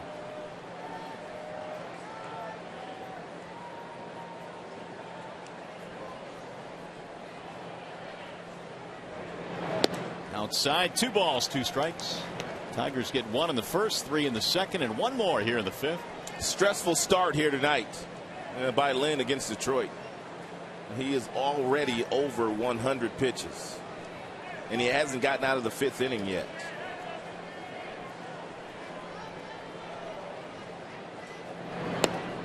Wave and a miss. Peralta's out of there, and the side retired. Tigers add another run, though. 5 in the books here at Comerica.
them like to just hang out and go to the mall. But the two most interesting guys on the team, I think they had an interesting activity yesterday with Max Scherzer and Gerald Laird. They decided to go to Cedar Point. And I'm hoping you're seeing right now their very excited picture with Snoopy. They said all their roller coaster pictures, their faces were like all scary because they had their eyes closed. So they didn't want to share those, but they had a great time yesterday at Cedar Point. And Max wanted me to make sure to tell everyone that Gerald was too scared to go on the dragster. I can't fault them for that because I would not want to go, 0 to 90 miles an hour in 6 seconds either. Guys, will send it up to you. All right, Shannon, thank you very much. I'm with G Money on that. Dragster, I'm probably sitting that one out as well. Absolutely. How about that tan? Max has got a good tan yesterday. Descalso leads it off with a base hit. I'm surprised they shared that picture of Snoopy with everybody. Usually they hide those. There's Max. Cedar Point's a good time. They got recognized as well walking around the ballpark. Well wishers. Here's Furcal. 0 for 2 for Furcal, and he looks at strike one. That base hit by Descalso, by the way, just the third hit of the night for St. Louis. 5-0. Tigers have the lead.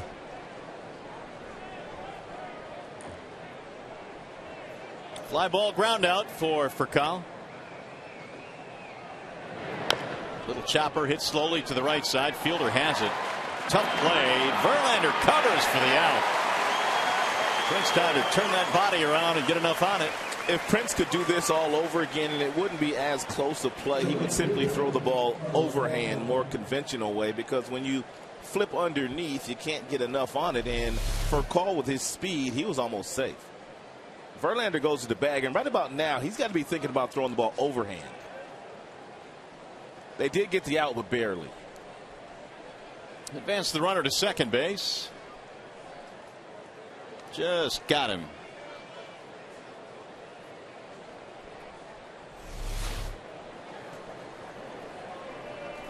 Here's Carlos Beltran.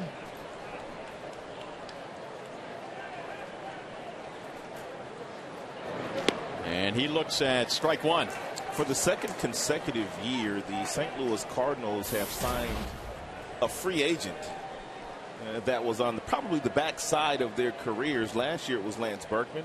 He went on to make an all-star team, and Beltran's going to make an all-star team this year for St. Louis. And there's the base hit. They might get their first run. Let's see. They're going to hold the runner at third base as Bosch gets it back in. It's a wise decision by Jose Oquendo, their third baseman. They're already down by 5 runs, and Bosch does have a decent throwing arm from the outfield. Why run yourself into an out when you've got your number 3 hitter coming up? Here's some of those big offseason signings. Of course, Pujols going to the Angels. He has started to heat up a little bit. Prince has had a real good year with Detroit. A couple of guys, well, really 3 guys with really good numbers on the backs of their bubblegum cards. And usually when you have guys that are as good as these people are, they're going to get close to those numbers that they put up every year. Beltran's issue has always been staying healthy. He has been doing just that this year and piling up big numbers. There's a foul down the right field line. There was a time when Beltran was stealing bases and moving better in the outfield. You would qualify him as a 5-tool player. Meanwhile, with traffic on the base pass, that last Verlander fastball at 97. Holiday, the batter, a double and a fly ball. Fouled away. 97 again. 0-2.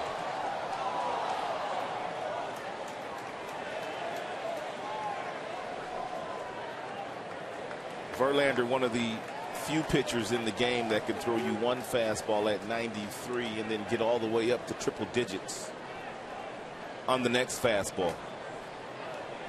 Not a lot of those guys walking around. 1-2.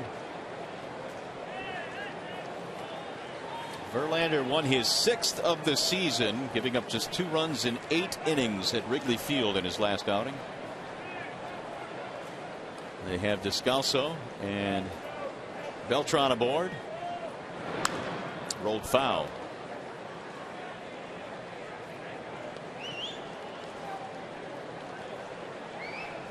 Holiday won a batting title in the National League in 2007.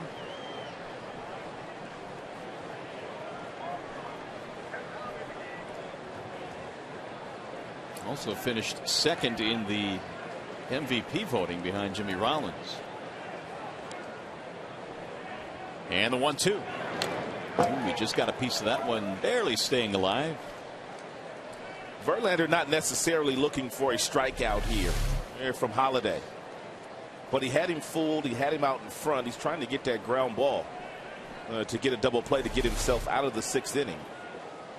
Holiday has grounded into 7 double plays already this year.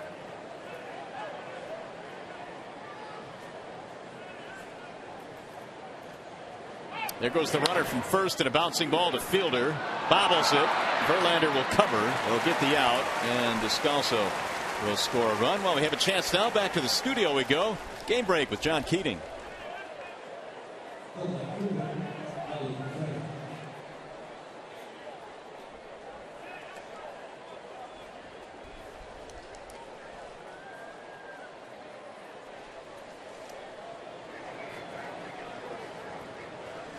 They are indeed, Keats, and of course the White Sox came in with a 2.5 game lead over Detroit, half game up on Cleveland.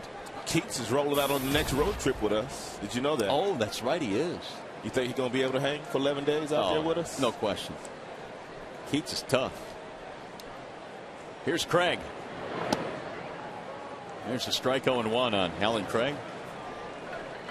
Next road trip going through Pittsburgh, Texas, and then into St. Pete.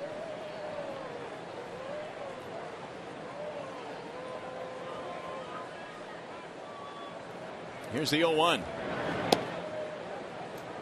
Missed it outside. That road trip will be the Tigers' final road trip leading up to the All-Star break. They'll have a homestand bumping up to the break.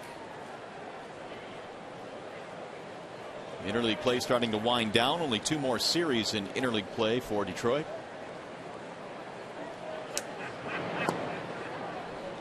Missed it outside. 2-1. Well, Tigers will get a nice little tune-up from a weather standpoint, playing in some real nice warm weather here for the next couple of days. Probably warm in Pittsburgh, and you know what Texas is going to bring you. About 70 degrees and sunny? Never. No. It's 100. From the time you wake up to the time you go to sleep. The 2-1 is outside. 3-1. I got Arlington confused with San Diego, apparently. 75 is the pitch count total now on JV.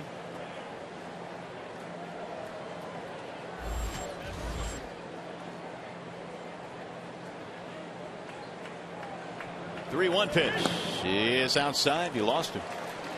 Craig is aboard. Verlander has just issued his first base on balls in this game.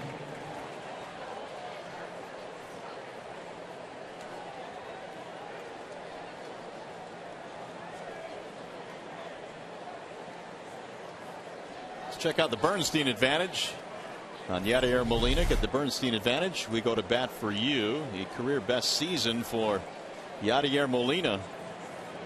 327 this year. His previous best was 305. A lot of his numbers up and down in 2012 are better than his previous best. And the Cardinals all of a sudden can get back into this game with a big hit here from Molina. He is 1 for 2, single and a fly ball. 5-1 Detroit. We're in the 6th.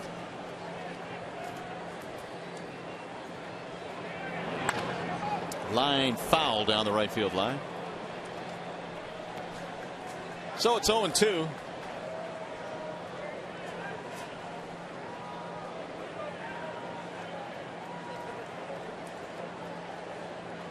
Laird out to the mound.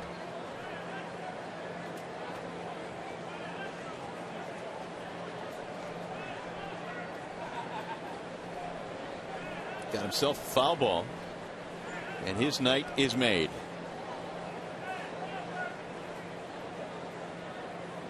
He's not likely to give that up either. No, he's not. Here's the 0-2. Back out of play.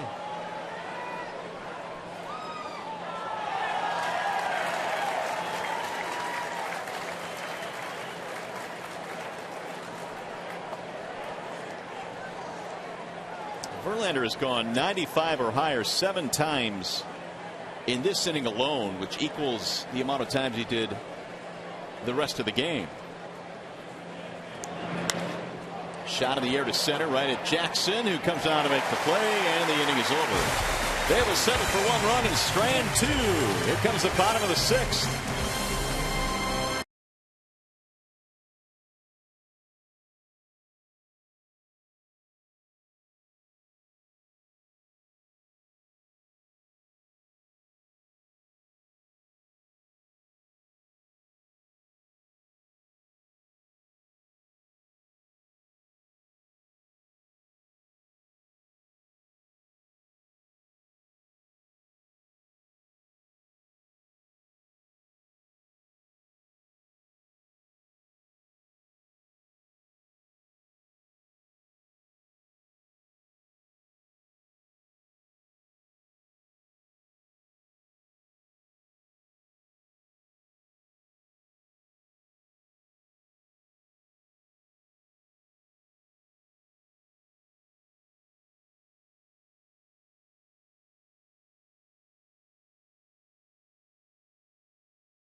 Get the lowest tire price, period. Bell Tire. And by Toyota, brought to you by your Greater Detroit Toyota dealers. Back here in the Motor City on a gorgeous night, if not a little bit warm, a little over 90 degrees. Our game time temperature, 5-1 in favor of the Detroiters.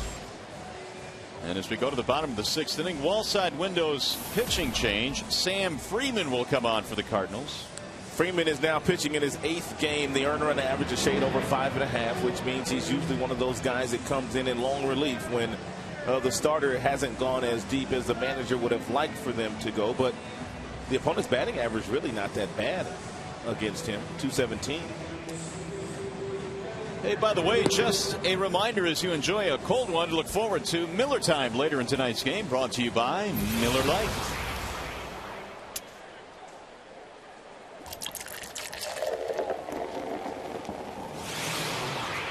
So Houston, Texas native Sam Freeman goes to work.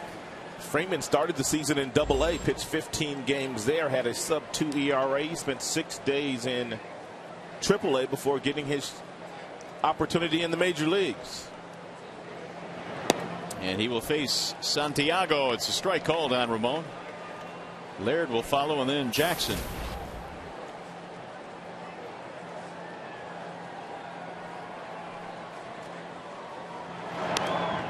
He's fouled back out of play. Freeman, one of those guys that had to beat the odds. He was a 32nd round pick in 2008.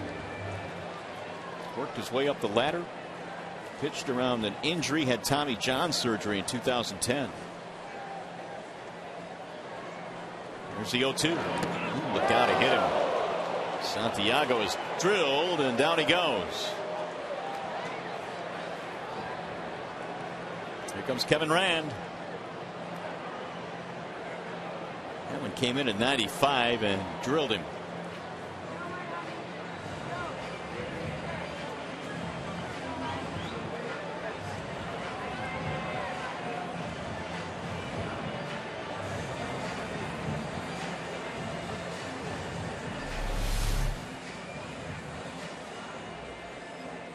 That is one of the most difficult places to get hit. Take a listen.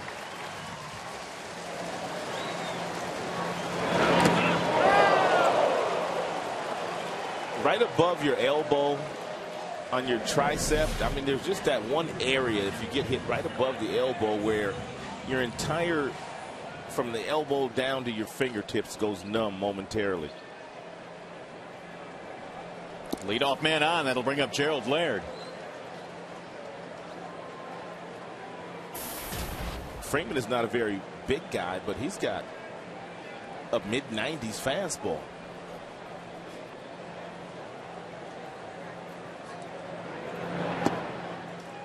In there for strike one on Laird. Gerald had a single and a pop-up.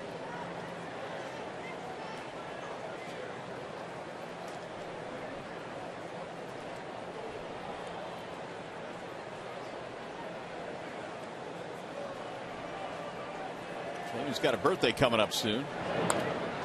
That's fouled back. Right now he's 24 years old. He'll turn 25 on June the 24th.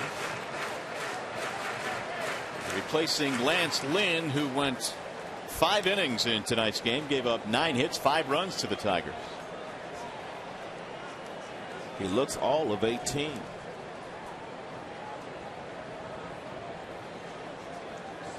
The 0-2. Just off the corner, 1-2 on Laird. Well, this is the Cardinals bullpen that has had its struggles this year. Their team ERA is 4.35, which is 12th in the National League.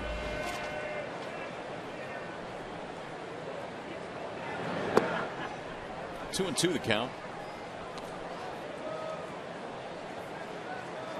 If they're able to get their pitching situation sorted out with the offense that they have, they will be right there with the Cincinnati Reds when the season's all said and done.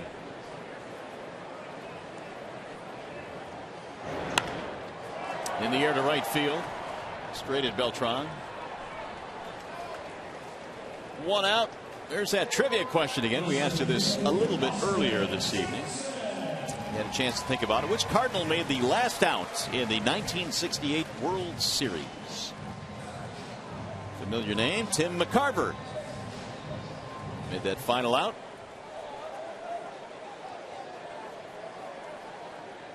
Tigers winning in 68. Of course, they lost in 06 to the Cardinals in the World Series. Here's Austin Jackson. Tigers also lost the 1934 World Series to the Cards.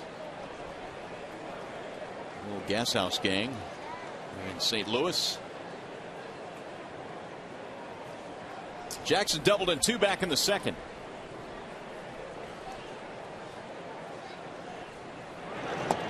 Ball outside, 1-1.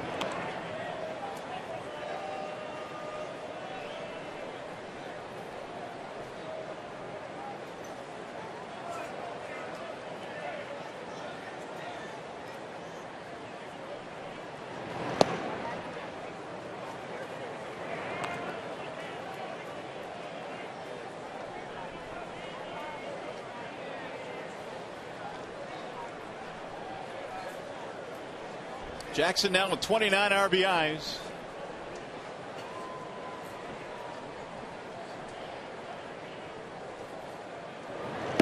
And he looks at a ball inside. So Freeman now has run the count to 3-1. 1 on, 1 out here in the 6th. And Jackson's seen quite a few of those good fastballs from Freeman already, and he has himself in a really good hitter's count. And don't be late on it. Catch it out in front. Hit it in the gap somewhere. Fly ball, right field. Beltran moving over toward the line. A couple of fly ball outs to right after the hit batter. 2 outs. And that'll bring up Quentin Berry.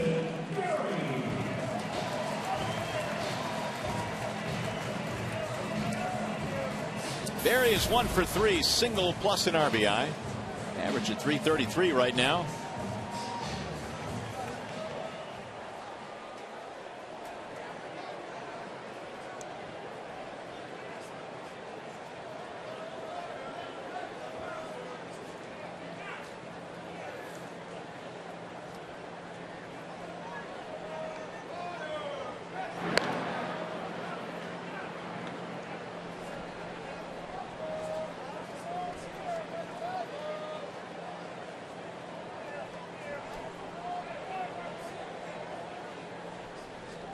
Berry now 6 for his last 10. Fueled by that 5-hit game on Sunday against the Rockies.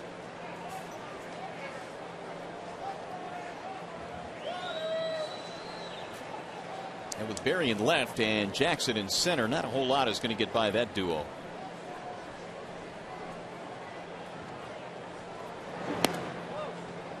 Takes high, 1 ball, no strikes.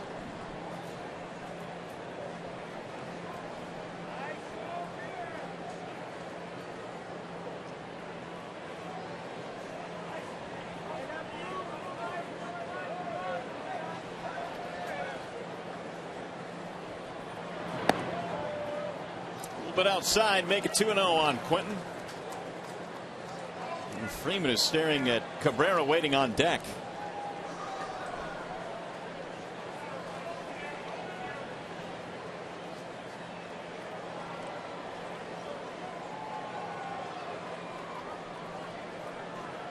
Here's the 2-0. 2-1 on Berry. RBIs tonight for the Tigers. Jackson has 2. Berry has 1. Delman has 2. Right on the edge, according to Fox Tracks.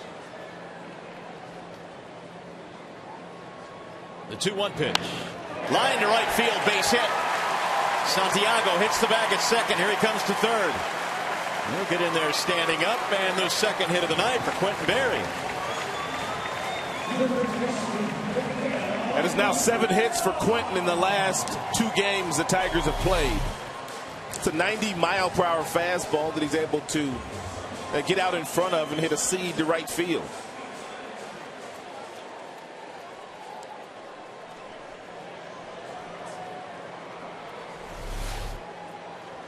So Berry now leaves runners at first and third with 2 outs. That's 10 Tigers hits, and not only that, but it sets up Cabrera here. Swing and a miss, 0-1. Good changeup. Good arm action. Nice pitch. Cabrera this year has 14 home runs. 11 of those have been hit here at home. The 0-1. Make it 0-2 on Cabrera.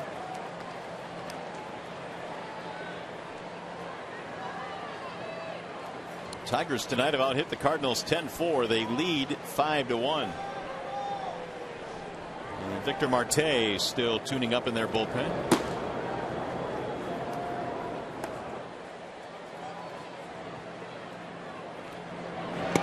Ball high. 20 pitches now for Freeman here in the 6th inning after taking over for the starter Lance Lynn.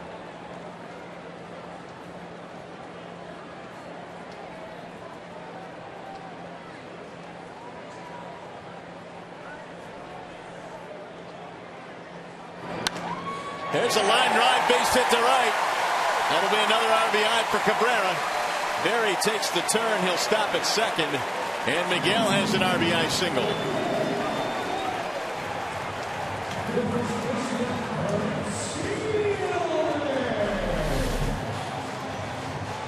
Cabrera takes that fastball in the mid-90s that's outside with great concentration and hits a bullet right past Adams, the first baseman.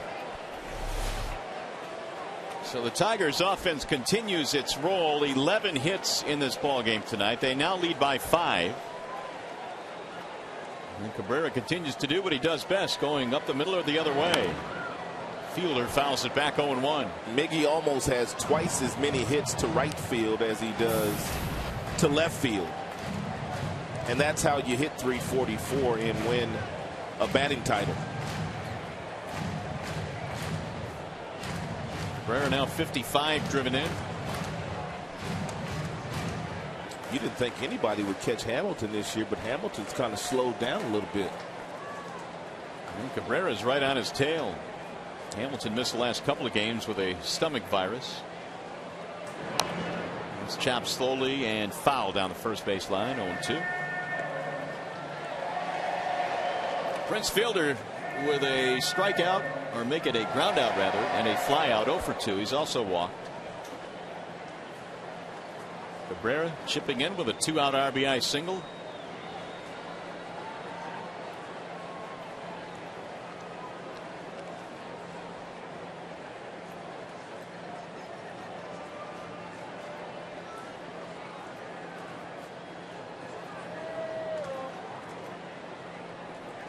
Here's the 0-2. Checked it. He went. Strike 3 called by Tim McClelland, and that is that for Detroit. They get another run, though. Here comes the 7th.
Start, Justin Verlander's had a really good curveball. It's our bell tire pitch by pitch. He had one against Chicago 5 days ago. And for those of you that don't know, and guys that are pitchers out there, Verlander does not use any seams at all when throwing his breaking ball. He grabs the ball in between the seams, but yet he gets this kind of depth and bite on his pitch. Truly remarkable. Well, Verlander in this one tonight, 6 innings, 4 hits, 1 run. He has struck out only 2 in this game. Hasn't needed to use the strikeouts, though, to get him through innings. He has walked only 1, and he will face Freese, Adams, and Schumacher here in the 7th. Tigers have backed him with 6 runs on 11 hits. All in all, a really good night so far here at the ballpark. First pitch is a little bit low. 1 ball, no strikes on David Freese. Verlander also now has that streak that continues, 57 straight starts of going at least 6 innings. That in itself speaks volumes. Yes, it does. 57 consecutive starts. I mean, you're going to go out there and have a hiccup every now and then. Well, there's no doubt. Not this guy, though. 3 balls, no strikes.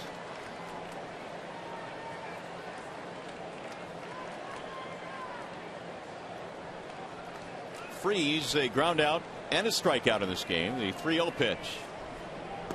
Taking low, ball 4. Leadoff man is on. Base on balls for Freese. Time now for the Mazda scouting report on Justin. Well, you touched on this a little bit earlier, Rod. His numbers against the National League awfully good. 17-2 with a sub-3 ERA, and he has not lost to a National League opponent here at Comerica Park. In the regular season, of course, had a little bit of difficulty back in 06 in the World Series against the Cardinals. He was just a baby then. He was just learning how to pitch. There's a strike called on Matt Adams. Pop-up ground out for Adams.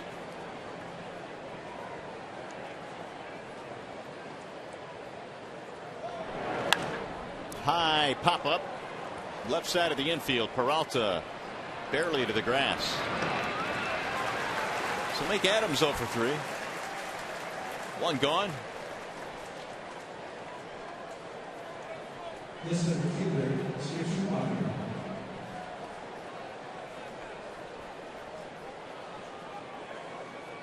Now Skip Schumacher.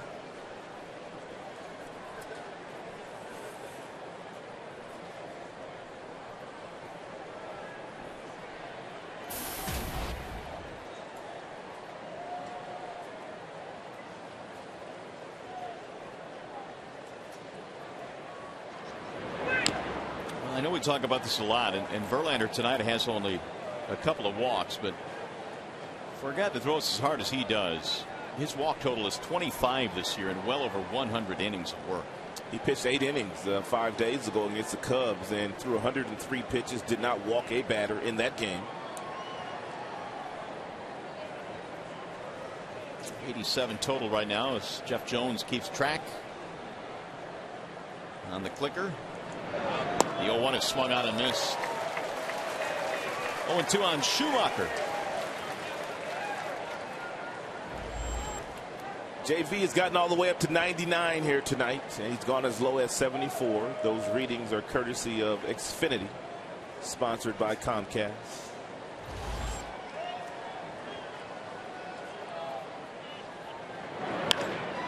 Popped up, shallow left. Berry coming on. 2 gone. Verlander's yet to go an at bat in which he's thrown more than 6 pitches. So that's kept his pitch count in really good shape. Now Descalso.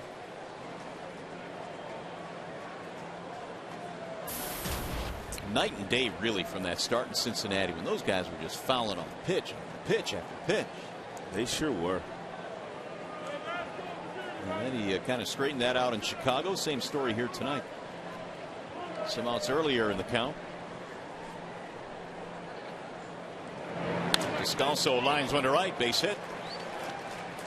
It'll be the 5th hit of the night now for St. Louis. Last time Descalso was up there, he got a changeup and he hit it to the pull field for a single. That time a 91-mile-per-hour fastball. He's 2 for 3 tonight. 2 of their 5 hits coming from the number 9 hitter. We'll bring up Furcal.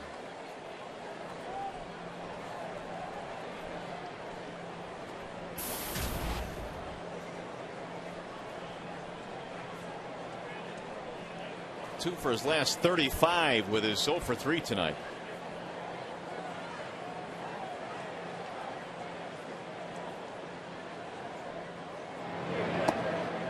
Bender misses low, 1-0.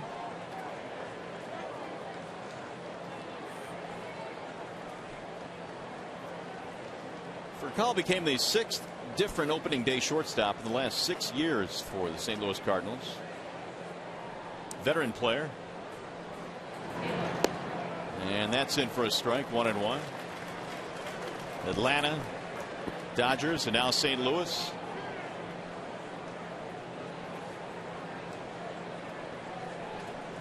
JV has 2 men aboard here. Freeze and Descalso. 2-1.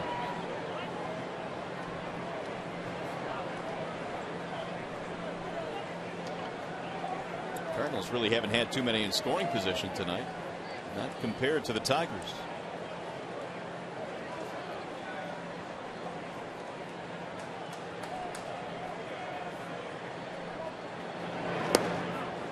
Verlander backed him off inside at 96 miles an hour, 3-1.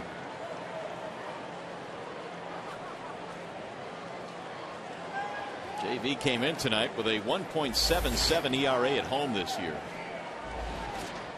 And so far he's given up just the 1 run, but they are threatening here in the 7th. Fouled straight back.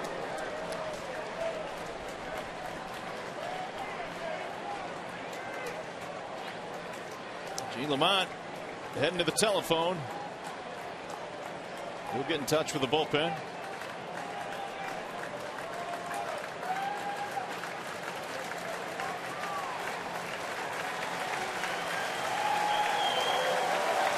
Crowd trying to help out Verlander here. 3-2.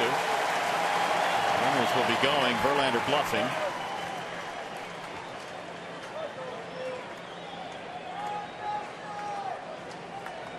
Tigers have two men warming up. The righty is Villarreal. The lefty is Koch.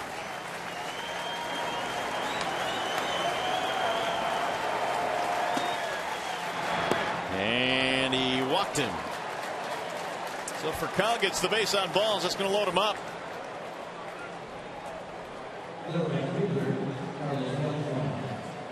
Jeff Jones coming out.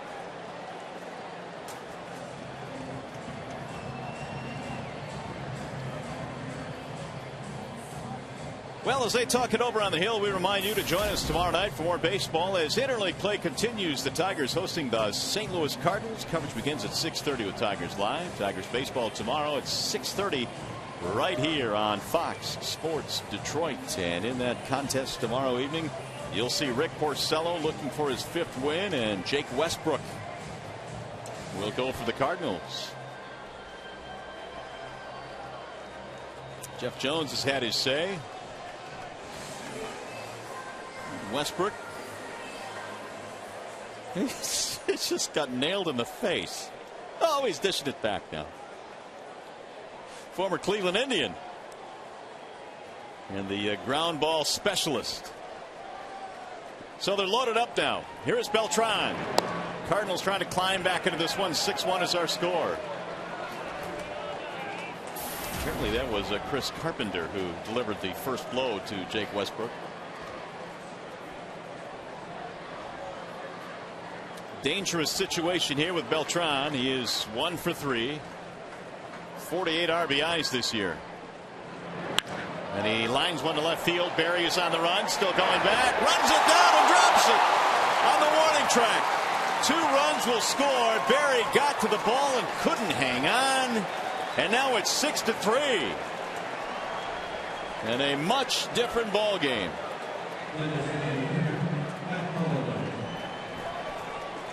Smack dab in the glove. Quentin Barry did everything but catch the baseball. It took a great route to get there.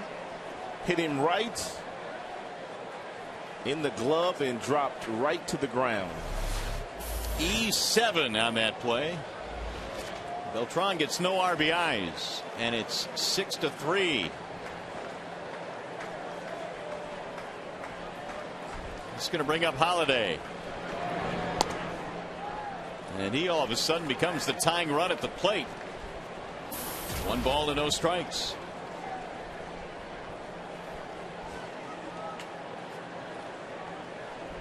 Two unearned runs here against Verlander in the 7th.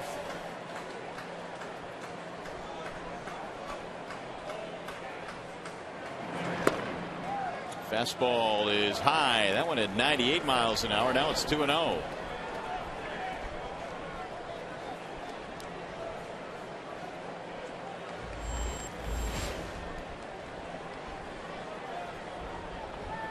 Two walks in this inning for JV.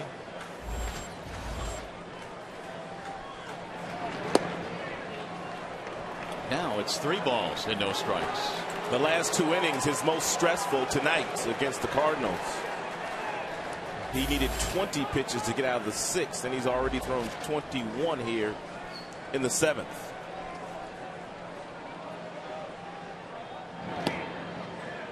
That's in for a strike. 3-1 on Holiday. Double plus an RBI in this ball game tonight.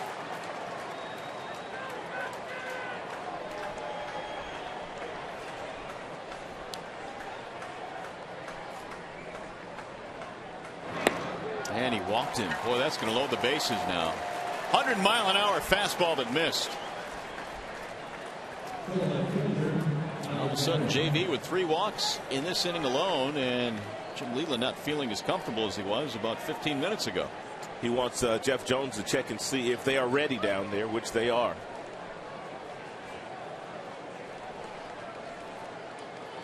Here is Craig.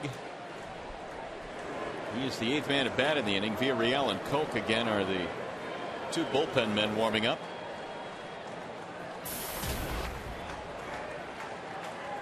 Tying runs on now. 6-3 ball game. Swing and a miss. Here it is at 100 miles an hour. Good luck. And Craig swings right through it. 0-1.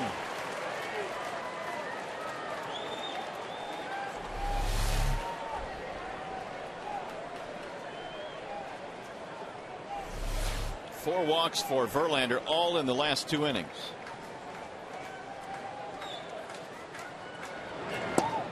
Outside, 1 ball, 1 strike. 101 miles an hour.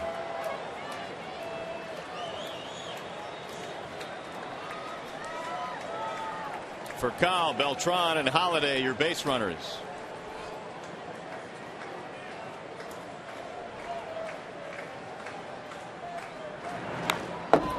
Header rip. Verlander has now thrown 4 straight fastballs 100 and above. Letting it all hang out right now. And the crowd of 36,000 plus trying to urge him on here.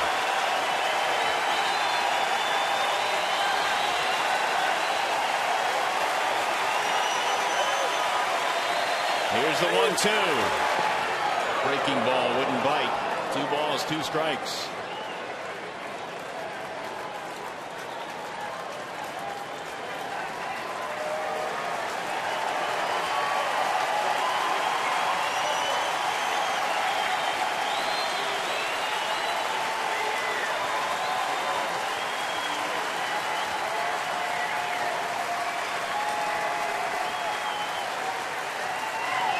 Swing and a miss, and struck him out. Got him with a breaking ball, ending the inning. They will leave them loaded. However, 200 runs come in here in the 7th. But JV, when he needed it the most.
By Justin Verlander to get out of the bases loaded jam. The first 3 fastballs to Craig, all 100 miles an hour and above. And then he finished him off with a couple of breaking balls. He laid off one, but he couldn't lay off the other one. And JV strolls off the mound, and his night is probably done. Here's our Comerica game summary, with the Tigers now leading by 3. Cabrera extra base hits in 7 straight home games. Justin Verlander 57th consecutive start with at least 6 innings. Tigers offense since May 1st. 20 games of 10 or more hits. Got a new pitcher now for the St. Louis Cardinals. We go to the bottom of the 7th. Victor Marte is in. He's got good numbers. He's been in 30 games already this year. No record. He has 9 holds. The earned run average is respectable. Averaging almost a strikeout an inning is Victor Marte.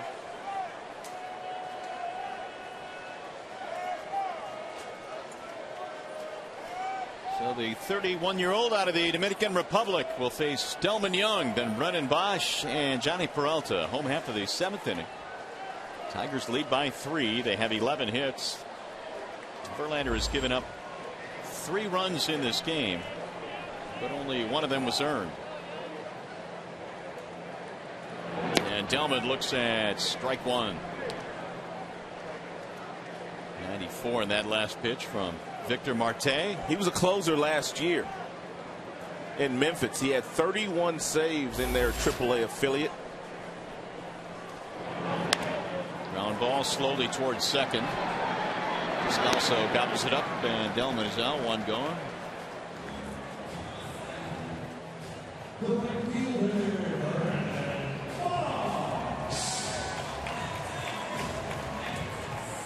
going to bring up Bosch.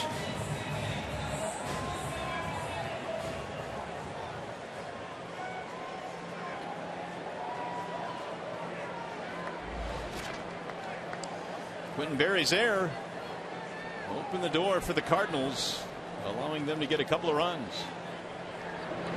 Verlander had to bounce back, though, and he struck out Alan Craig with the bases loaded.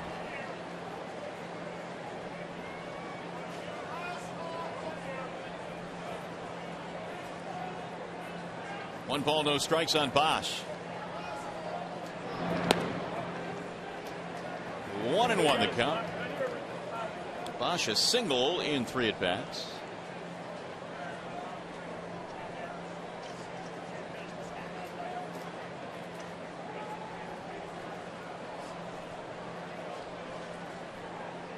Here's the 1-1 pitch. Fouled straight back. 1-2 on Brennan.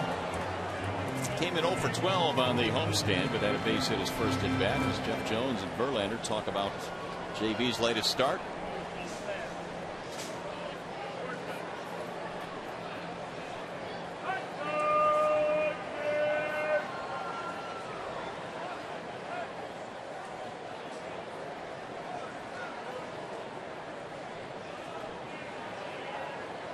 Here's the 1-2. Molina goes down to stop that one. 2 balls, 2 strikes. Johnny Peralta will be next. Marte is the 3rd pitcher used tonight by the Cardinals. Lance Lynn went 5 innings. Freeman in the 6th, and now Marte here in the 7th.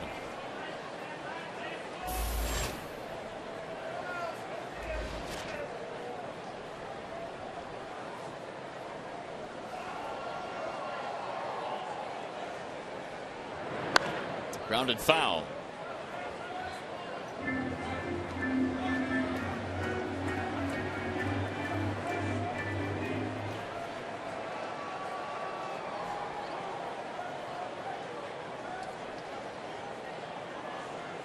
Well, it was 92, 93 at the start of the game. Degrees, that is. It has cooled down to 88 here at the ballpark. Feeling much more comfortable. I could feel the difference. The 2-2 is foul down the left field line. Just like I could smell that rain coming the other day. Well, it's supposed to be another scorcher tomorrow. Nothing like a foul ball as well. Brought his glove to the ballpark. Getting lots of high fives.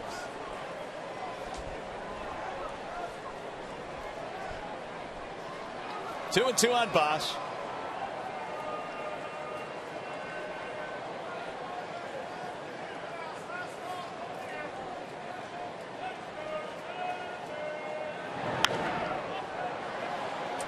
Should find the seats. Let's see. Yes, it does. About 5 rows back, out of the reach of David Freese.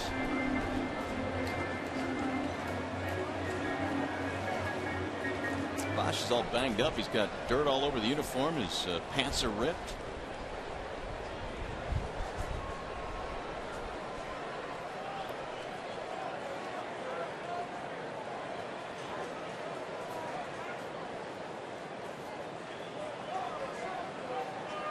Bosch had that big series against the Cubs, but cooled down against the Rockies when the Tigers came back home. And again, the 2-2. 3 balls, 2 strikes on Mr. Bosch.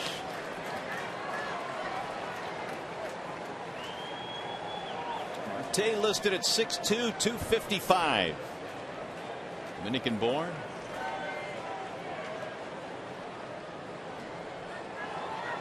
We got him from the Kansas City Royals organization.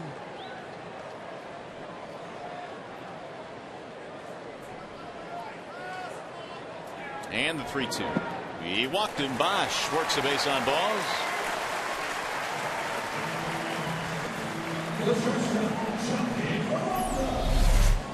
Hey fans, help send Detroit Tigers Miguel Cabrera and Prince Fielder to the 2012 All-Star Game in Kansas City. You can vote up to 25 times a day at Tigers.com. Cast your ballot now for Fielder and Cabrera. Vote Tigers.com.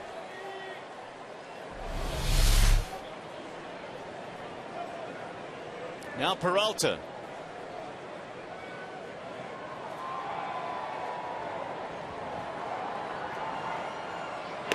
Bosch draws the throw.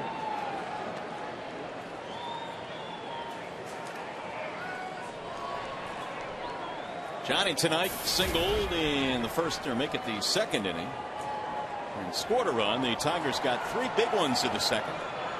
They built a 6-1 lead, but a couple of runs in the 7th for the Cardinals.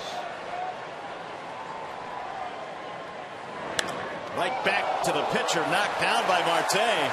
He won't have time. He couldn't locate it.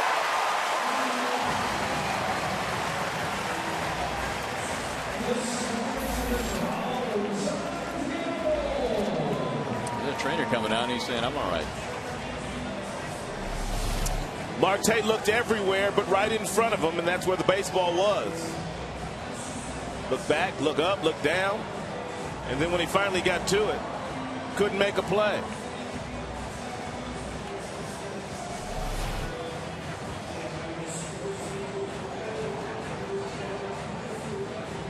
Look how big McClellan is, man. He just towers over everybody.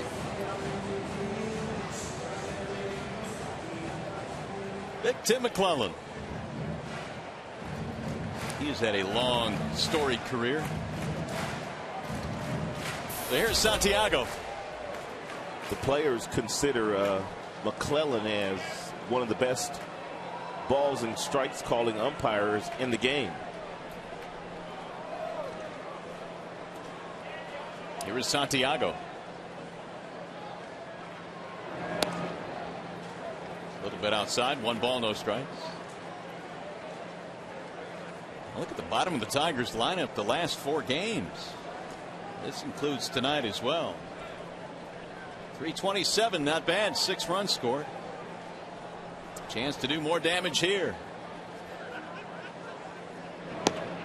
Ball inside. 2-0 on Santiago. Marte has given up a walk and an infield hit. The Tigers now have 12 hits in this game.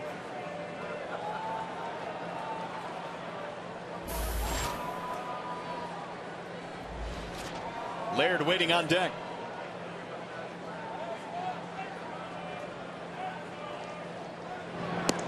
Ball high, 3-0.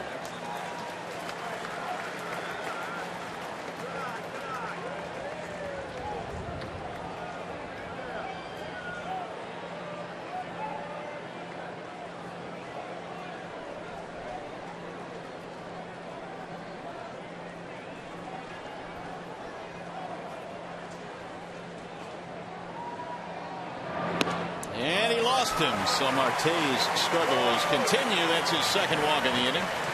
Tigers now have a chance to get those runs back. Derek Lilliquist, the pitching coach, comes trotting out. Any momentum that the St. Louis Cardinals built up in the top half of the 7th inning when they scored a couple of runs, they are losing here in the bottom half of the 7th.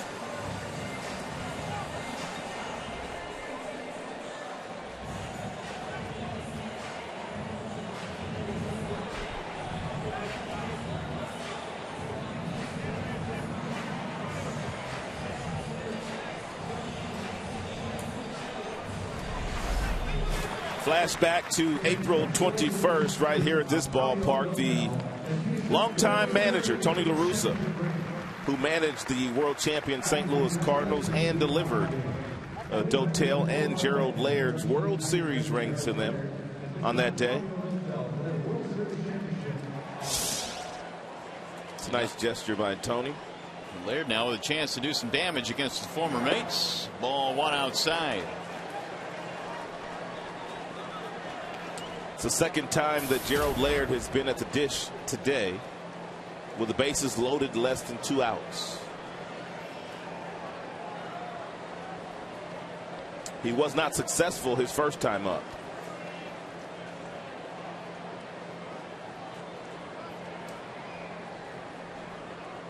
Here's the 1-0. Counts. Up and in. 2 balls, no strikes. If you're Laird right now, even though Marte has had some bouts of wildness in this inning, the count is 2 balls and no strikes, and there's about a 100% chance he's going to get a fastball here.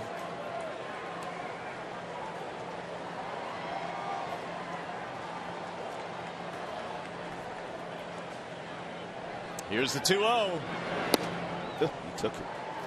Right down the middle. 2-1. Oh, he took it.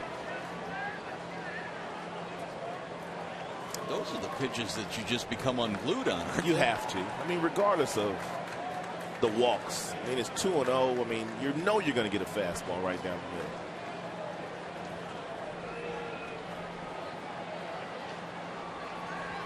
the middle. The 2-1. Another fastball. And then he paints one now. It's 2-2. Gerald had some words from McClellan. 2 balls, 2 strikes.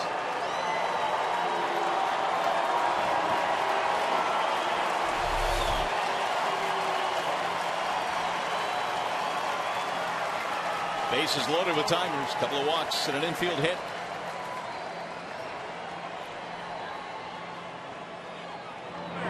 Bouncing ball to short. There's one. Relay is in time, and a double play ends the threat. You're watching Tigers baseball tonight on Fox Sports Detroit, presented by Bell.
Play here for Tigers fans. This is game 5. Lou Brock trying to score there, and of course Willie Horton's amazing throw.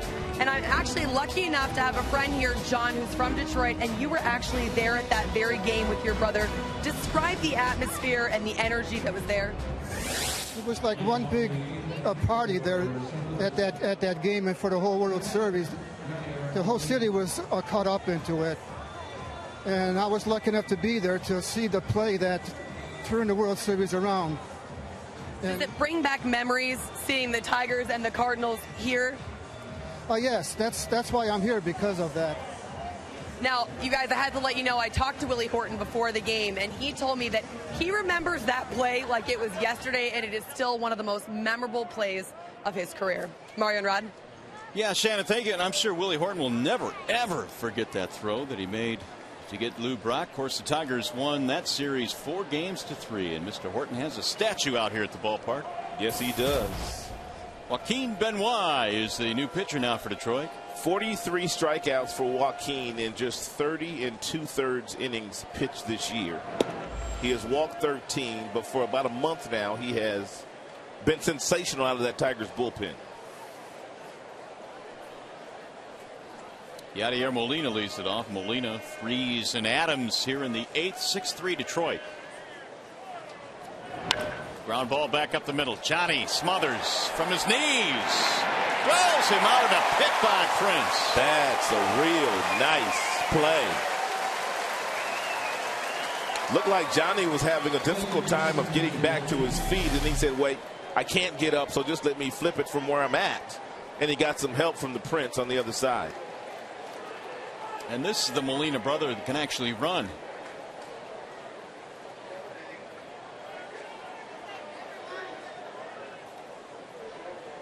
One gone. We'll bring up David Freeze. And Benoit delivers a strike. 0-1.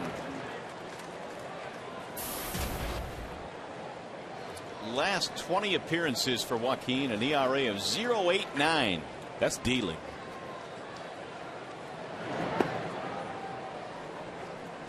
One ball, one strike.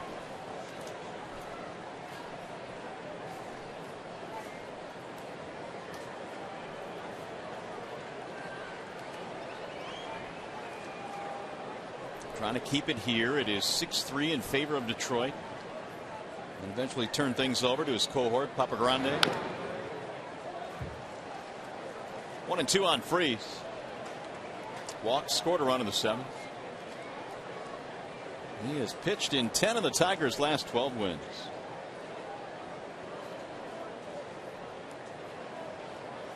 The lockdown component of the Tigers bullpen in the 8th inning.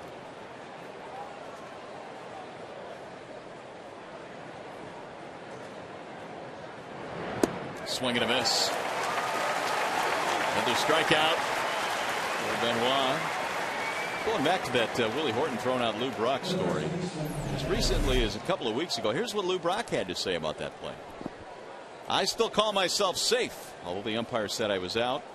But it turned out to be a heck of a play pulled off by Willie Horton and Bill Freehand. Lou still thinks he was safe. He won't let it go. No. The umpire disagreed. Adams fouls it away.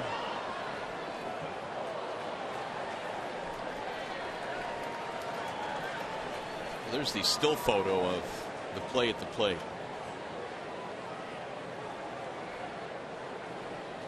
Lou says he touched home plate before he was tagged.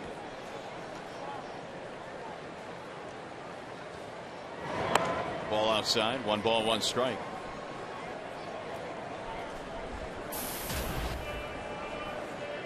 Tigers won that 68 series 4-3. Cardinals won the 34 series 4-3. High towering fly ball, shallow center. Jackson is under it, and Benoit an easy 1-2-3 inning as we go to the bottom of the 8th. Mr. Horton immortalized here.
5, and we have a new pitcher on for St. Louis now as we go to the home half of inning number 8. It's going to be Fernando Salas.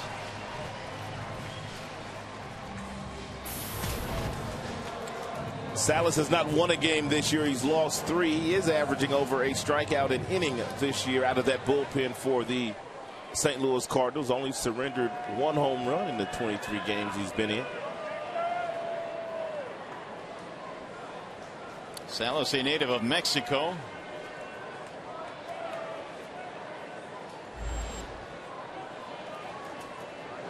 And the first man he faces is the top of the order. That would be Austin Jackson. Austin tonight is 1 for 4, 2-run double. Getting the Tigers out to an early 4-0 lead, then 5-0, then 6-1. Now 6-3. Did he go? Yes, he did, said Brian Runge.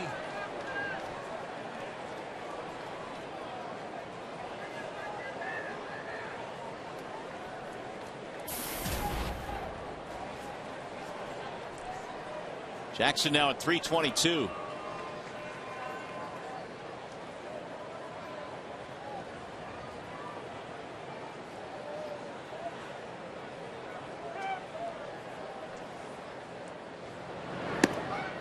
Salas, 26 years old, appeared out of the Cardinals bullpen last year 68 times and posted an ERA of 2.28. Had a lot of saves too. 24 saves for St. Louis.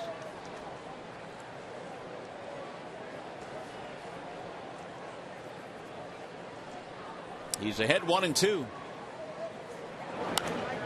Foul away. Another good crowd here tonight.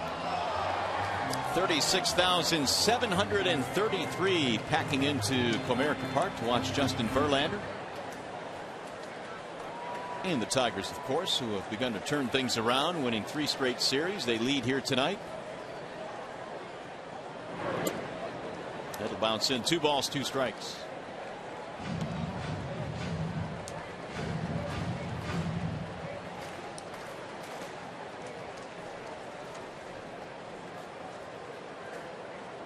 Grande's not looking too good right now. Is he all right? No, he's not. He was just warming up a minute ago. There's a ground ball to short. Routine play there. And as Furcal throws him out, AJ is out. 1 gone. He looks like he's in a lot of pain, and by the way that he is looking out there in that bullpen, Benoit is going to have to finish this game. Well, that's not good. And the skipper looking out. The bullpen must be thinking, are you kidding me? With all the injuries the Tigers have had to deal with, Jose Valverde does not look right now. Swing and a miss by Quentin Berry. And I don't want to speculate too much, but it looks like it's an issue with his right wrist. Meanwhile, Koch now is up in the Detroit bullpen. Swing and a foul tip. 0-2.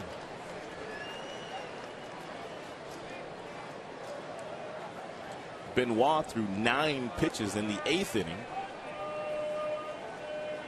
You run him out there again, maybe? Well, I mean, I would, but apparently Jim is thinking and probably looking at the matchups, and he's probably looked at it a little bit more in depth than I have, and it looks like they may have made the decision to at least get Phil Koch up and hot in case they run into a situation. I don't know for sure. Benoit pitched a couple of innings, what was it, maybe 4 or 5 days ago, and he needed 19 pitches to get through 5 outs, I believe it was. The other thing is who knows if he'll need Benoit tomorrow. That's a good point. That's a great point, as a matter of fact. To close out the game, so it's a great point. Maybe that's why Mr. Koch is tuning up. Here's the 1-2. Fouled straight back. Of course, Totel came off the disabled list today, but has not been warming up.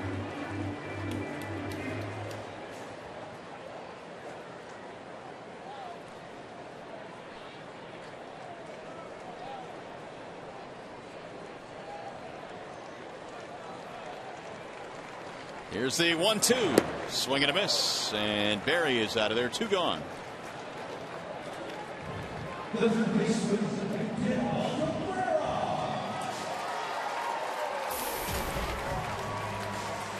Hey fans, you know the drill by now. As soon as this game ends, our coverage will continue with Tigers Live. You'll hear from the manager, Jim Leland, and the players. Plus, we'll break down the game, show you all the highlights. That's Tigers Live immediately after this game here on Fox Sports Detroit. So here is Miguel Cabrera. 2 outs, nobody on. Strike 1 to Miguel.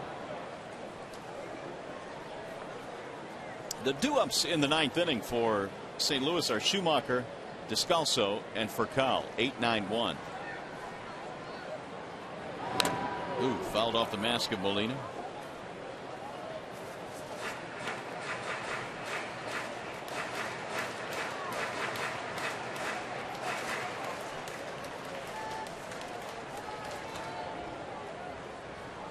Salas in search of that 1-2-3 inning.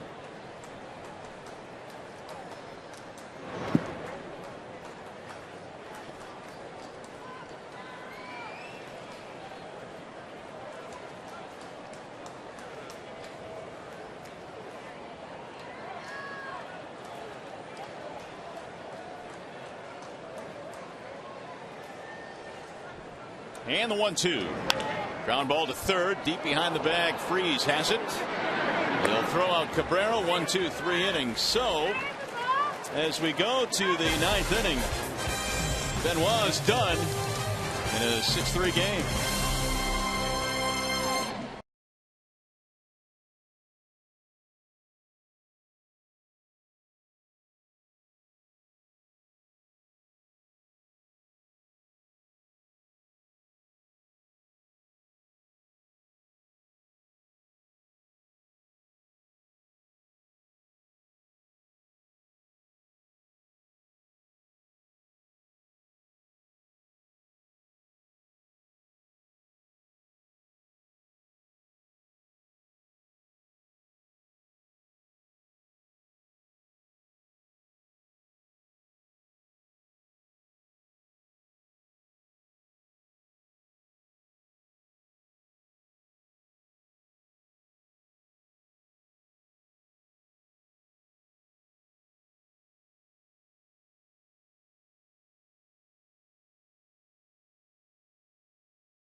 Indeed, John, it looks like Phil Koch has come on here to try and close this one down. So Papa Grande cannot go.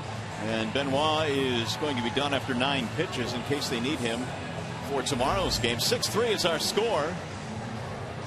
And with the Cubs trying to help out the Tigers, Tigers have a chance to gain another game. They came in just 2.5 back of the Chicago White Sox. And equally as important for Detroit, they're closing in on getting back to 500 as a team.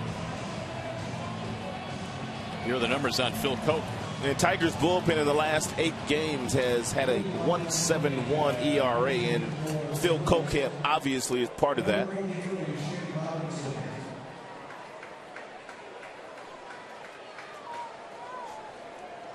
So here come the Cardinals now in the 9th inning. Tigers lead by 3. Skip Schumacher will not bat. Shane Robinson will hit.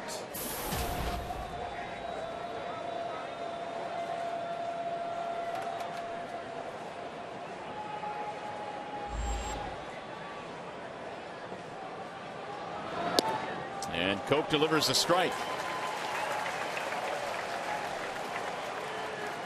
Phil Koch has 5 career saves. His last one came in August of last year at Tampa. Trying to protect a 3-run lead here in the 9th inning. The 0-1. Swing and a miss. 0-2 on Robinson.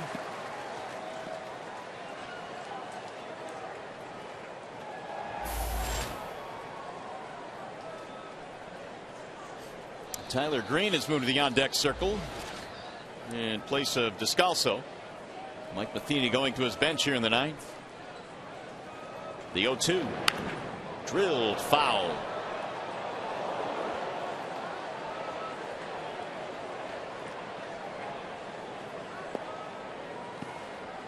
Benoit a quick 1-2-3 8th inning. Turning things over to Phil Koch.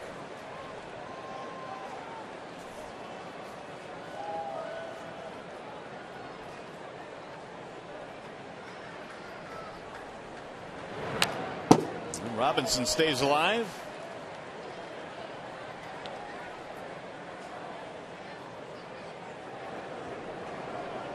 Meanwhile, Brian Villarreal is still tuning up in the Detroit bullpen in case he is needed. Robinson leads their team with 24 pinch hit at bats. He has 6 pinch hits.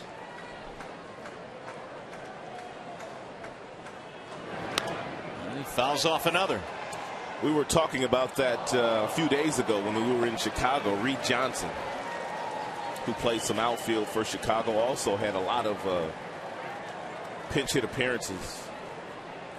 Really no need to have a guy that's a specialist in that regard in this league.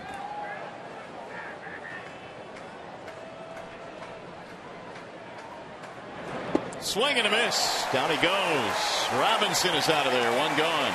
Robinson took some awkward swings at the Phil Koch slider. Very awkward.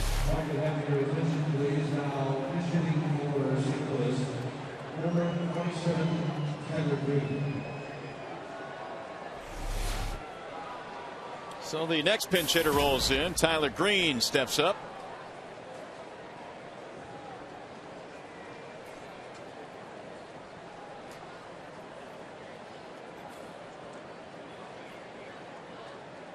Descalso had 2 hits. But Green pinch hits for him and looks at strike 1.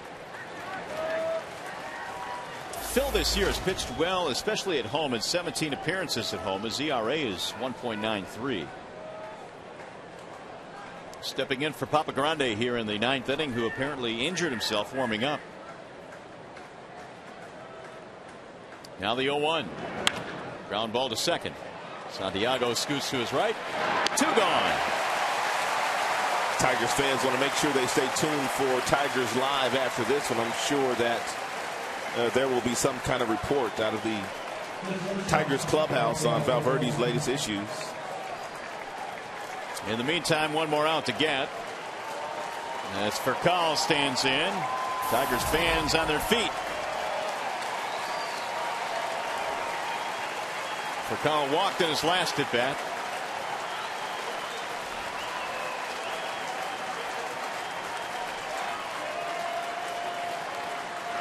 And he shows bunt. Strike 1.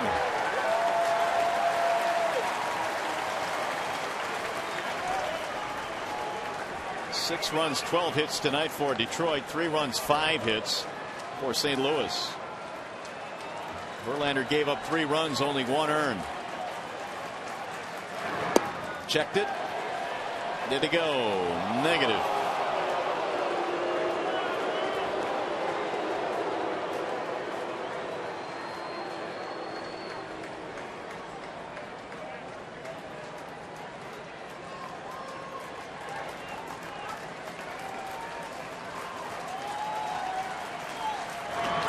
Line drive caught at third base by Cabrera, and the Tigers win it. Ball game. A 1-2-3 night for Phil Koch, who picks up the save. Nicely done. 6 up, 6 down the last 2 innings of this game for the Cardinals. Benoit and Koch. And the Tigers win game 1 of the series, and the Tigers also win their 33rd game of the year. Hold on, more coming up in the ballpark. Stay with us.